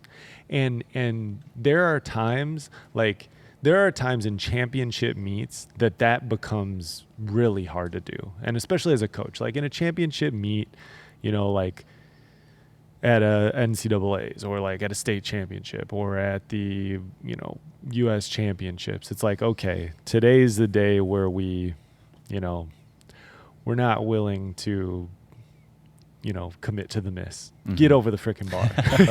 Don't touch the bar. But on those other however many competitions you have throughout the year, like the more that you can commit to the miss and commit to the process more, the better off you're going to get. And sometimes there's been times with Luke's vaulting where this may sound crazy, but where I've said, you have to commit to this. And if we have to no height, we have to no height. Dang. And it's like, the athlete doesn't want to hear that. Yeah. They do not want to hear that at all. But are you really committed to it? Because if you're really committed to it, you're willing to do that. Mm-hmm. You know what I'm saying? Yeah, it's really tough to do that without the guarantee of success on the end. Exactly, but that is where it's found at. That's where that ability is found at, is you can't gain all the advantages of being immersed in the process unless you fully surrender and let go of the outcome. And that's what's really, really hard to do. Mm-hmm. That's really hard to do. And as a coach, like it's hard for me to do. It's hard for me to like know that there might be a chance that what we're working on in this meet today could result in a no height. It's really hard for me to do that because there's pride and there's ego in coaching too. Like all athletes, they struggle with their pride and their ego. Like, I don't want to no height. Well, why do you not want to no height? Like, if you know that you're working on the right things and you executed all the things you wanted to do, then what's wrong with the no height? Like, it all boils down to, well, I don't want to look like I suck. I don't want to look like an idiot. Like that's why. And it's pride and ego. And there's also that same thing with coaching too, where in coaching, it's like, your athlete, no heights, and it's like, you're just kind of sitting around there thinking to yourself, like, these people think I suck as a coach, but you have to, the only way to get to that spot where you truly make real lasting change is if you're willing to sacrifice all of it. And in sacrificing all of it, you gain all of it, which is really crazy. It's really crazy to think about, but that's what it is. That's everything in life though. That's it's similar to like the risk to open up Rise. Is I was halfway in whenever I was operating out of the high school at Plainfield South High School. I was halfway in, and it could have been really good. We could have had some really good vaulters, could have kept our costs really low. We could have had a really big impact, but we would not be able to have the full impact unless I was willing to take it that step further and risk it all. Mm-hmm. Risk my family's savings, risk all of those things. But in risking it and in surrendering to it and just being like, I'm gonna do it, you gain it. You know, you gain what we have now, and who knows where this is all gonna go in the end. You know, Yeah. so jury's still out. Knock on wood. But that you can take that lesson that I'm telling you about with pole vaulting, and you can apply that to any area of your life. You can apply it to anything. And it's super, super important for people to understand that. So you jumped 72, which was really crazy because like whenever we had talked, you know, you had jumped 65 and I was like, man, 65 is a hell of a bar in college. Like, you know, usually for Rise, we do have people reach out every once in a while, and this is actually probably beneficial to people who are listening to this, is if you're getting out of college and you want to continue to pursue like a post-collegiate career, like Trevor's pursuing right now, you know, and you go and you approach, I'm going to say let's just say Rise or like a club or something, and you want to be able to train there, or like, I don't know, Mac Vault or Texas Express or somebody. AZPVA, yeah, that's a great example. So you go there and you're like, hey, I want to continue to pursue this. Like there just is like a certain level that you have to set standards. You know, we can't have everybody come in here and train. And usually those standards have been, you know, you should be able to kind of qualify for the US championships.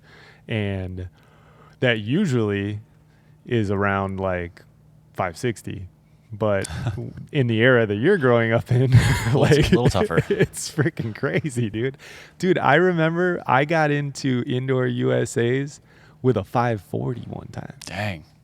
Yeah, That's crazy. I mean, it's gotten so much better. Yeah. But and I remember just being like, okay, well, he's through that threshold, and like I really like him as a person. I think it's going to be a good fit. And then you just popped that 572, and I was like, holy cow, that's crazy. And then you went to USA's, and tell us about that. Yeah, USA's was a lot of fun. Probably the most fun meet I've ever jumped in. Yeah. It was just because, honestly, I could have no-heighted and I still would have had a great time. Just because it was probably the biggest meet that I jumped in at that point. Or I guess my whole life, because I haven't been jumping since then. But the biggest meet I've jumped in, and I'm jumping with all these guys that I've been watching pole vault since I started. Mm-hmm. Like Sam Kendricks, Chris Nielsen were there. And it was just so fun to like talk to them and like be a part of that group, that it just was a great time. And starting height was 551, which is just by far the highest I've ever come in. You were wanting to just clear 50 in those meets like earlier in the year. Yeah. And so then to start there was just insane. And I ended up clearing it on a third attempt, which was super fun. I was really happy to get over that. And that's all I wanted from the day. I was like, an absolutely perfect day would be jumping 551, just getting numbers on the scorecard instead of letters. Right. That's what I wanted. I like that. And so I jumped 551 third attempt, and then got a 61 on a first attempt too, which was pretty sweet. And I think I got 8th at the meet. Yeah. Which was also pretty sweet. I was really happy about that. Yeah, that's insane, man. So what did you think about Eugene and the setup and all that? It's awesome. It's always awesome. It was a little different because I'd only been there for NCAA championships. Mm-hmm. And so like there wasn't like the Team 10 area and stuff for USAs. Where is that usually? It's, where is it? West, like down where like the the athlete hospitality and stuff. Oh, yeah. Like on the fields. Yeah. Down there. Okay, gotcha. Yeah. And so it was a little bit more open than it had been with NCAA championships, which is kind of cool. Yeah. But I mean, it's an amazing place to jump. And I was a little disappointed to not be able to jump there because NCAAs were at Texas this past year. Right. And so to make it to the USAs and be able to jump at Hayward again was pretty sweet. Yeah. That's awesome. Yeah, it's a really, really cool venue.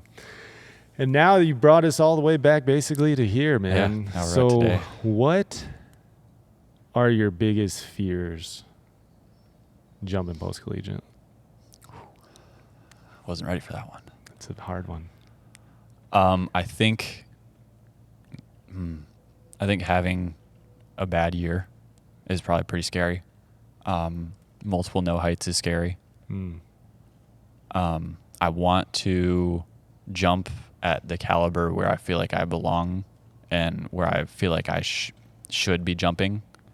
And I don't know what that is, what mark or whatever that would be, but that is probably the scariest part, is going to this next level where what I'm currently jumping is fine, but I want to be in that top tier.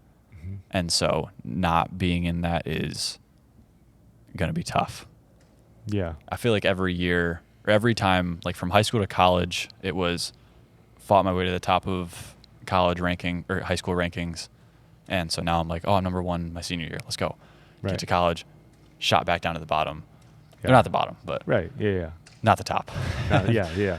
And so, and then in college, trying to fight my way back up and feel like I'm in like the group of like the good guys, the best guys in the country. And eventually like this past year, I kind of feel like I got there where I'm jumping well enough to like kind of be in that group.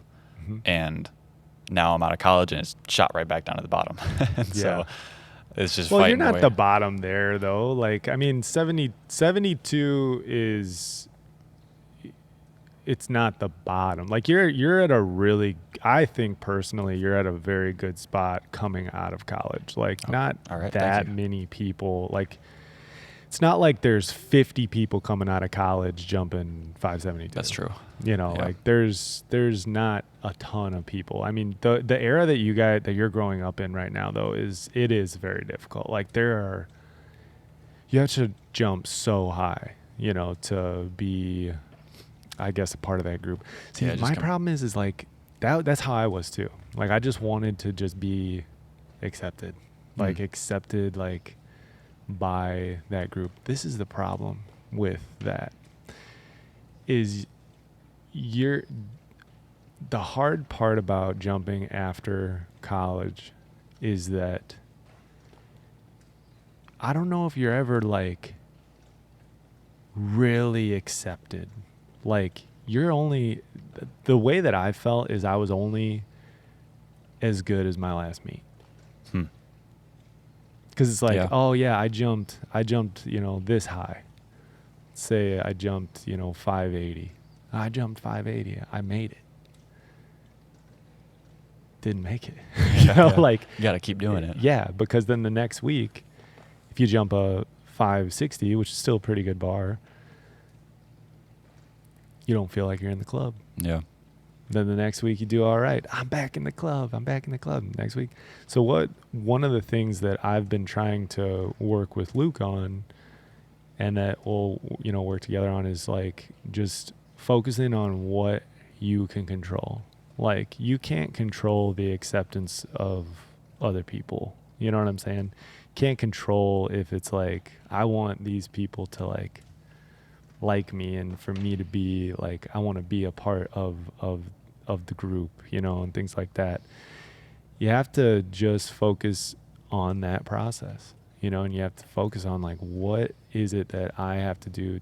And it can't be, and I'm not trying to like bag on my fear, your fear, you know, like I'm not trying to like put you down or anything, but what I'm trying to say is that you have to focus on, you know, more like process oriented stuff, you know, like, and that's what's really, really difficult is I've been working with Luke on letting go of that, like letting go of like you'll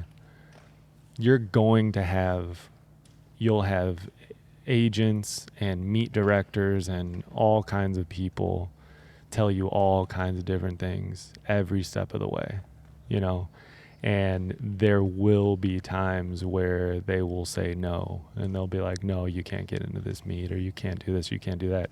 And your ability to have that not affect you is what is going to be tied to your ability to succeed. Okay. You know, because like every time that you come in, that you get, you know, an unaccepted phone call, you know, okay, you're that initial reaction. It's like what we talked about earlier, that initial reaction. When you feel that headwind, what's your initial reaction?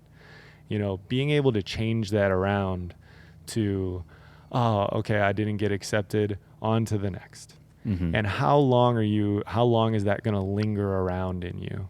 That feeling. Because one of my favorite quotes of all time is, champions are not the people who never fail, but they're the ones who get back on track the quickest. And that's going to be really, really important, I think, over the next few years, is just to be like tunnel vision on, I'm Trevor Stephenson, this is what I do, this is my lane, and I'm going to do whatever I got to do to get, to where I want to get to.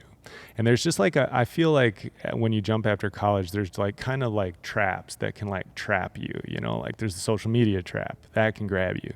Like social media trap can grab you. You mean like seeing everybody jump really high? Yeah. And you're not?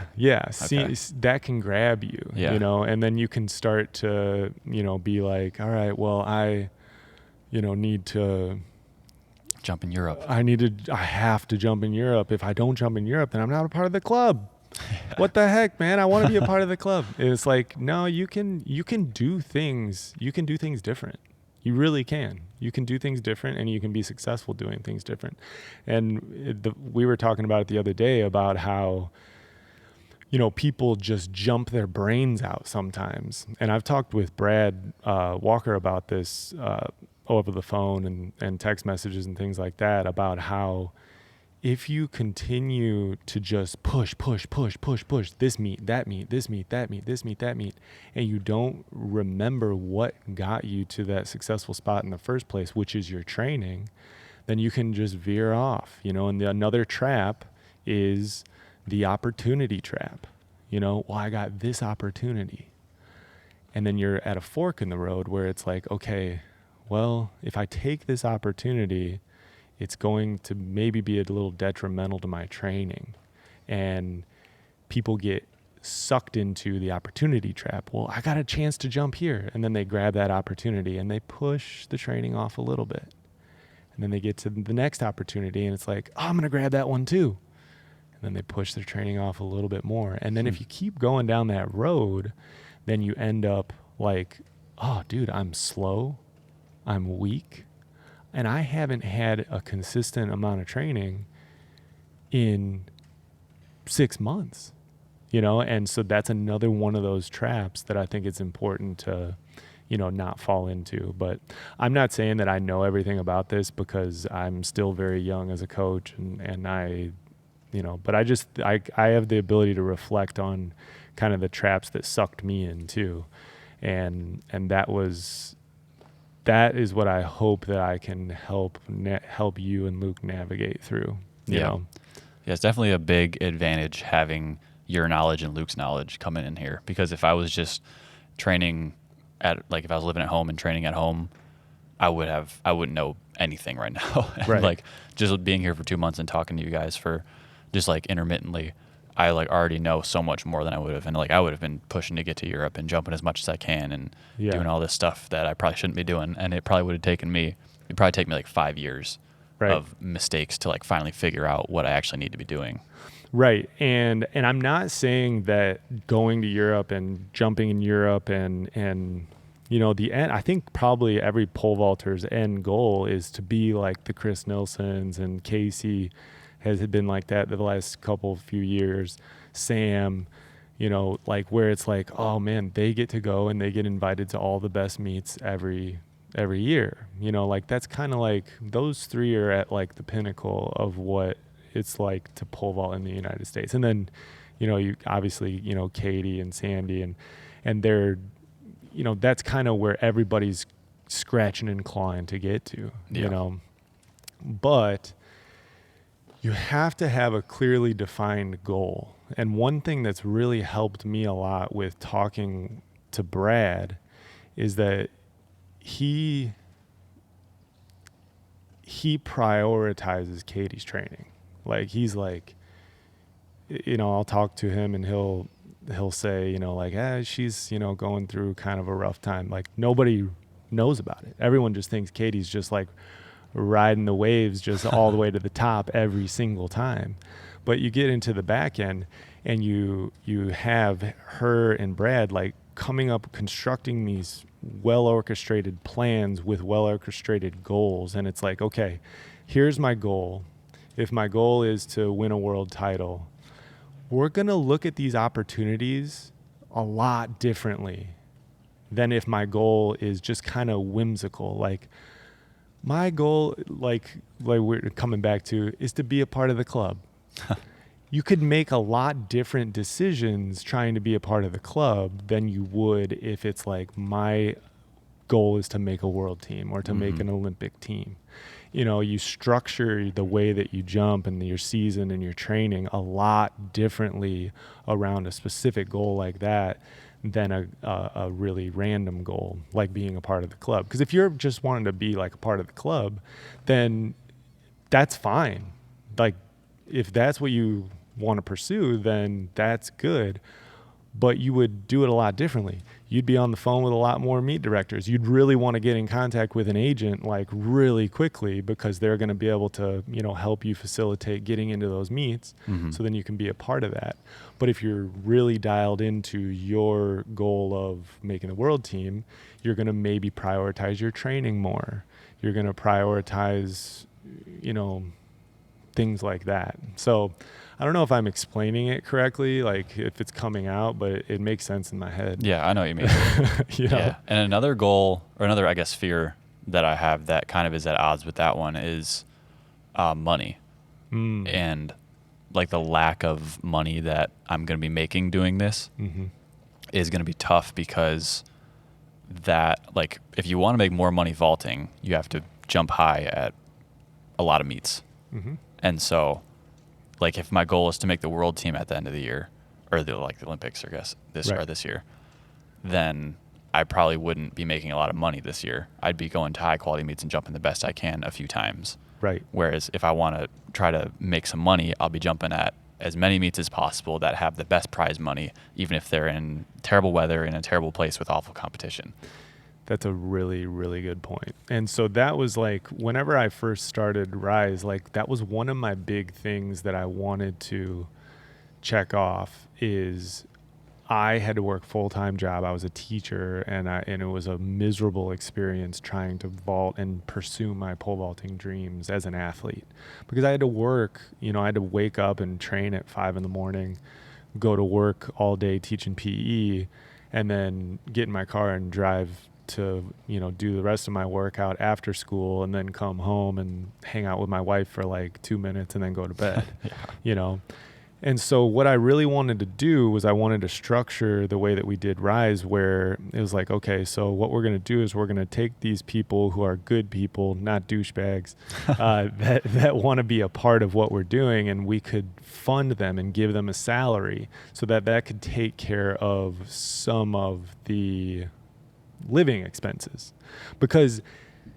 And then we're still working on the other part, which is how do we get Trevor to meets, you know? So hopefully, so like now you have like a platform where it's like, okay, well, I can buy food, you know, I can help with my part of the rent. I can, you know, put gas in my car. I can do those things. Like those basic necessities have to be taken care of in a post-collegiate vaulter's career. Yeah. And you've given me that security blanket with have like hired me on here, and I can't thank you enough for that. Like it's given me the ability to focus on pole vaulting outside of money, where I can just do what I like, try to make a world team or jump the highest I can and not have to go to all those smaller meets just to make some money. Yeah, well, I appreciate that, and it's a mutually beneficial package too, and that's why it works out well, because it's a big win for Rise, it's a big win for you. But could you imagine, you know, so then we're trying to work on, okay, so you have your basic necessities, and now how are we going to get you to the meets? Okay, like the salary will take care of the majority of the basic necessities, right? I mean, you're not going to be driving a Lamborghini, but like you'll be able to get to and from your workout, and you'll be able to focus on your workout because of the lax work schedule, and things like that. You'll be able to work out at a proper time during the day, like all of those things. But then there's the part of the financial piece where, okay, we got that taken care of, but how are we going to get Trevor to meets? Like, how are we going to get him to be able to go and vault in good weather? Like, how are we going to get him to USAs? Like, the thing is, like, you got to pay your own way to USAs, which I think is insane. But how do we cross that bridge? Because could you imagine if you, not only would you be worried about that, but then it's like, okay, well, how am I going to make ends meet just in my personal life? Yeah. And then that's when you could get sucked into the trap that you were talking about earlier. And I don't think it's a trap, because some people just enjoy doing this, but where it's like, okay, what I wanted to do was I wanted to make it to where you had a choice, in the matter. I want to go to Europe and jump, not I have to go to Europe and jump. Yeah. You know what I'm saying? Yeah. Because some people are just kicking and scratching, trying to make ends meet. It's like, I have to go to Europe and jump because I have to make enough money to be able to pay for my personal life. And then I also have to make enough money to like get to the different meets that I want to do to pursue my goal. So there still is some definite work that we have to do in the United States to be able to get the funding to get the athletes to the meets. But I wanted there to be a choice in the matter, where if you want to go to Europe and you want to jump and it makes sense in your training and we collaborate on it and think like, okay, yeah, your training will be able to be held together and you can go on this really cool, fun trip to Europe and make a little bit of money, then that's great. But I want it to not have to happen. Yeah. You know what I'm saying? Because that's whenever it gets real dicey, where it's like, man, I don't really have a choice in the matter. Like, I need to pay rent this weekend. Yeah. And I feel like that's when you start cutting corners and like taking it away from your training, Yeah. where you're going to work around making it to Europe instead of like, and that'll be probably the less ideal route. Like for example, if we go to Europe, it's going to be the less ideal route because of all the travel and like how much time I'm going to be there for, and how I'm not going to have the same training facilities that I'll have if I just stay here and go to a meet somewhere in the United States. Right.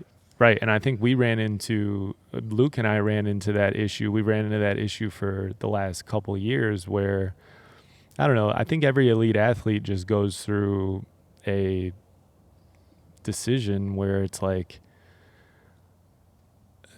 am I going here because it's going to help push me to accomplish my goal, or am I going here for the life experience? Mm-hmm. And that's where the decision's difficult, because me personally, like thinking about you as a human, I would be like, you should go and experience that, man. Like, and personally, like for you, you might be like, yeah, like I want to go and experience this meet. But it's hard because it's like, all right, well, we have this goal here that we're working towards. So you're going to probably take a little bit of energy away from that goal in order to do this life experience. And I think the vaulters in my generation that I grew up vaulting with, I'm not saying everybody, but there were a lot of pole vaulters in my generation that just were going to these meets because they wanted the experience of traveling around the world and, you know, jumping in meets and partying afterwards and doing all that. And I remember, I think it might have been Jeff Hartwig that told me, I was talking with him one night and he was like, I think a lot of the people right now, the reason we're in the hole that we're in is because people are after the party.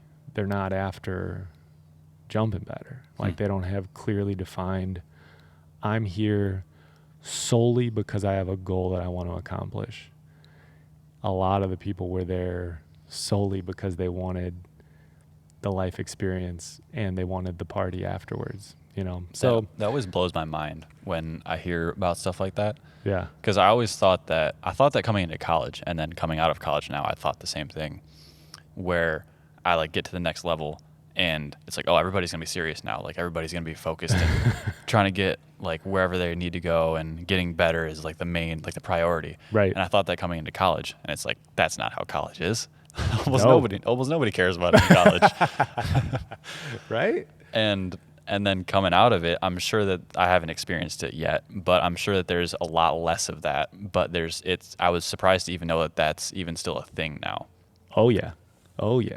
It's still a thing. I mean, and that was what was really eye-opening to me too. That same thing was whenever I, got to go to that meet, like that big meet, like you just experienced this last summer, the USA's, where you got to be around the people that you grew up watching and you feel like you kind of made it. It's like, oh my gosh, I'm one of those guys right now. I'm on the field with them and I'm pole vaulting and competing with them. And then the meet's over and you're like sitting, I'm not, calling anybody out, but like, this is 10 some years ago, but I remember being like with another person who had just no-heighted, and they're like, hey, let's get it going, baby. We're going out tonight. I'm like, what? Okay. Like it was just very eye-opening. Like, you just no-heighted. And I just no-heighted too. But I was like, and what I did was I was like, all right, let's go. We're done. We both no-heighted. Let's go celebrate that.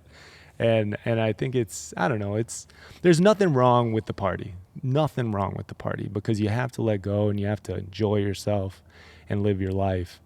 But I think that your motivation needs to be, your goals. What are your goals, and what are the decisions you're making? How are those pushing you towards that goal? Mm-hmm. Well, we've been going for like 2 hours. I do have a couple or one last hard question. What are your biggest weaknesses right now in the vault? Just in my in the vault, mentally, physically, just whatever. Okay. Just two of them. I think that with technique, my biggest weakness is probably my plant. I think I'm taking off too far inside and I'm not comfortable with taking off out. Mm-hmm. And that's something that I really want to fix, because I actually don't take off very far out in meets. Or I don't have like an out step usually in meets, which would be an on step for anybody else. But yeah. Out is on. Yeah. But I think that would help me with my consistency a lot, and it'd probably help me like move my grip up. And we've talked about that's one of the things we want to work on. But I think that's been my problem for a long time, and it's slowly ooched out to where like I was taking off. When I jumped 5:33. I jumped a PR at 5:33, like my junior year, I think. I took off on a 16-foot pole. Took off at 10.6. Goodness gracious! Lucky you still have your arm. And I was gripping like 15.10 on a 16-foot pole. Oh my gosh! It was real bad. Like the pole hit the box way before my left foot touched the ground to take off, and it was a nice jump though. I lined it up really well. You made that jump? Yeah, I PR'd on that jump. Holy cow, kids! Don't listen to that. Don't try to do that. So that was real bad. Wow. And it's come out to 12 now, so I'm usually taking off around 12. But yeah, so that's I think one of my technical weaknesses is that. Mm-hmm. Mental weakness, I think that's tougher because it's not as concrete. I think that I probably take my losses harder than I should. Because I've worked a lot on like my mentality over the years. Like in high school, my mom gave me a Mind Gym, the book to read. Mm-hmm. And it's like my Bible. I keep it with me. Like I bring it to a lot of the meets I go to and read a couple chapters before I jump and stuff. So I'm making sure that I'm mentally there. But I think that being as into pole vault as I am, it makes it tougher to deal with bad meets. Mm-hmm. And so, like I said, when I jumped, just like I had a little bit of a rough start to indoor season this past year, I was like really down on myself about it.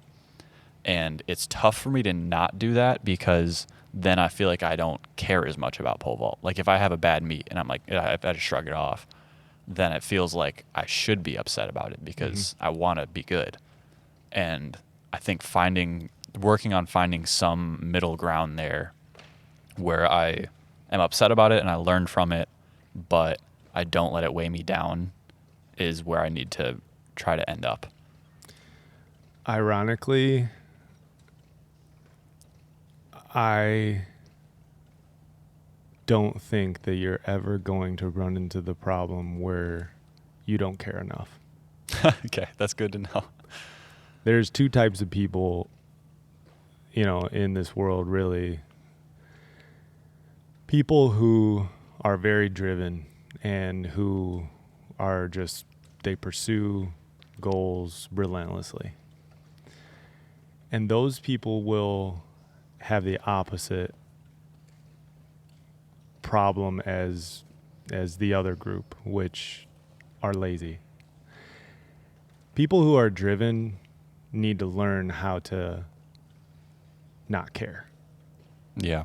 They need to learn how to not work out so hard. They need to learn how to not think about pole vaulting.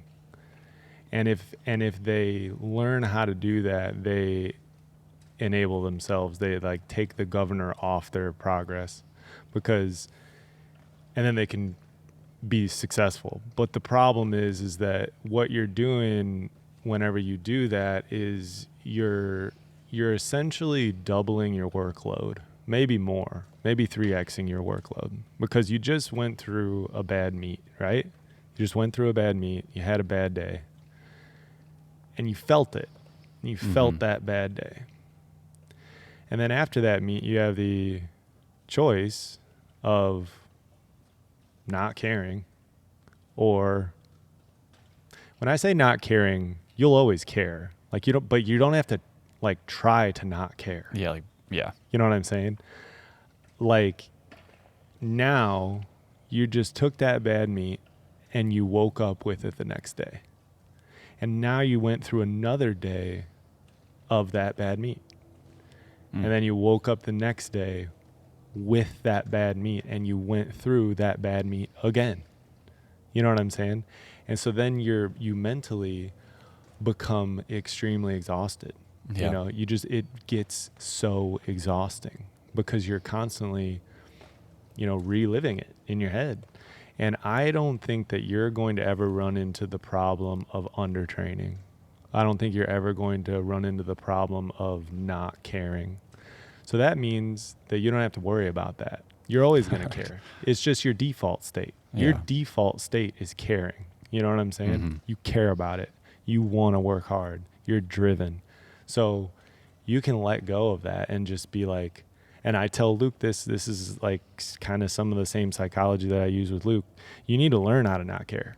You got to learn how to not care. Because if you care as much as you do and you carry that with you for the rest of your career, you're going to fizzle out.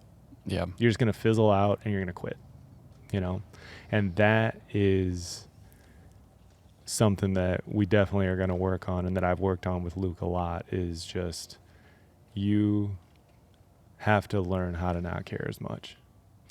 And then, just like we talked about earlier, as soon as you relinquish that, then that's your road to getting better. Yeah. I'm going to give another answer to that, because I think that my answer was fine, but I think it was a little bit of a cop-out. Okay. Because it's like a job interview. Like, what are your weaknesses? Oh, well, I work too hard and I care. I care too much. Right. Those are my weaknesses. That's hilarious. I think one of my actual, I think I need to get better at jumping into a headwind. And that's something that I've been working on, because I can deal with a lot of weird things happening and curveballs and stuff, but a headwind for some reason just always gives me anxiety when I think about it. And so that's one thing that for sure I want to get more practice with and try to get mentally better at, is jumping into a headwind. But I think that's a very, that's a specific thing. And that's it's not an easy thing to overcome, man. It's that initial reaction, and having a coach that understands the proper adjustments to make, and not like wrapping your head around like, I have to grip this high to jump this high. I have to be on this pole to jump this high. If you let go of that and you just jump the way that you're jumping on whatever pole the weather allows you to get to, then you don't have that barrier of like, well, I'm on this pole, so I'm not going to be able to PR today. You know what I'm saying? Yeah. And being able to let go of that's really, really important as well. Yeah, that was one thing that I was working on this year also, was trying to jump higher on smaller poles, because the biggest pole that I jumped on, the one at Big Tens that I jumped 549 on, was a 5 meter 13.0. Yeah, 5 meter 13.0. And then over the summer, I jumped at the Grand Haven Beach Vault, and I jumped 550, so 1 centimeter higher, on a 5 meter 14.4. Oh my gosh. And so it was 1.4 flex softer. Wow. And I jumped a centimeter higher on it. Yeah. See? And so it's just trusting it and like really trying to line up the invert, and just like learning that you don't need to be on your biggest pole to jump your highest. Yeah, it's just get to the pole that facility and that weather and that day is going to give you, you know, and then just competing your heart out on that one, you know, and believing in it. You got to really believe in it. And if you have any doubt in it, that's whenever things can start to go sideways. Yeah. Last question is, what do you think your biggest strength is? I'm a savage. That's biggest strength. I'm going to do the same thing. I'm going to do technical. I think my biggest strength in my vault is my invert, maybe. I don't know. My invert's not that great. I want to say my run, because I feel like I'm a good runner, but my run's not that great either. So I'm gonna final answer. I think that my invert, not my turn, like my feet split a little bit when I invert, and so I think timing up the pole. That's what I'm trying to say. That's what I've told you that before. Yeah, too. And I thought about it, and I was like, yeah, that's right. Like I feel like I kind of always get that. Like I invert at the right time where I get a good pop off the pole. I think that's probably the strongest part of my vault. That's a really good thing to have, because that's really hard to teach. That's like a superpower. Like people who can just time poles up, just figure out a way to time it up. That's really, really a good skill to have. That's really good to hear. Because I don't know if it was on your podcast or like from an older episode or something, but I heard somewhere that like there's like you see like all the best pole vaulters, and they just kind of have like they get the pole vault. Like everything they do in the vault, it works where they time it up right and they can get the most out of the top of the pole. Yep. And I was thinking, I was like, shoot, can I do that? And they all get there in different ways. You know, all of them just get to that different spot and catch that pole different. And some, you know, double leg swing, some tuck up and shoot, you know, some stay nice and long, you know, but they all have figured out a way to time up that pole. Yeah. You know, that's the biggest thing. And I think a mental strength would be, I feel like I'm like pretty determined. Like I just kind of am good at staying focused and like having the goal that I'm working towards and just work towards it every day. Yeah. And that was actually one quick thing I wanted to say earlier was when I had that string of bad meets indoors, it was easy after that first bad meet to get back to practice on Monday and be like fired up and ready to go, and like have a little bit more adrenaline and be like, all right, I'm going hard today. Like I got to get better. And then have bad meet the week after that. And it was still not hard to get fired up for that Monday practice, but it was harder than the week before. Right. Because I was like, all right, I'm fired up. I'm ready to go. I'm going to get better, but I'm not getting better yet. Yeah. And then I had another bad meet, and it was like, okay, I still got to work hard. I got to push myself today, but I don't know if what I'm doing is working. You're like, everything's fine, Trevor. Everything's okay. Yeah. You're doing great. Yeah. And so being able to push through those times, I feel like is where I think I am a little bit stronger. Yeah. That's probably one of my strengths. For sure, man. All right, dude. 2 hours, over 2 hours. That's a long time. Yeah, man. Went quick. Yeah, well, thank you very much. Appreciate the time. Of course. And thank you, everybody, for listening. It's the One More Jump podcast. See you guys later.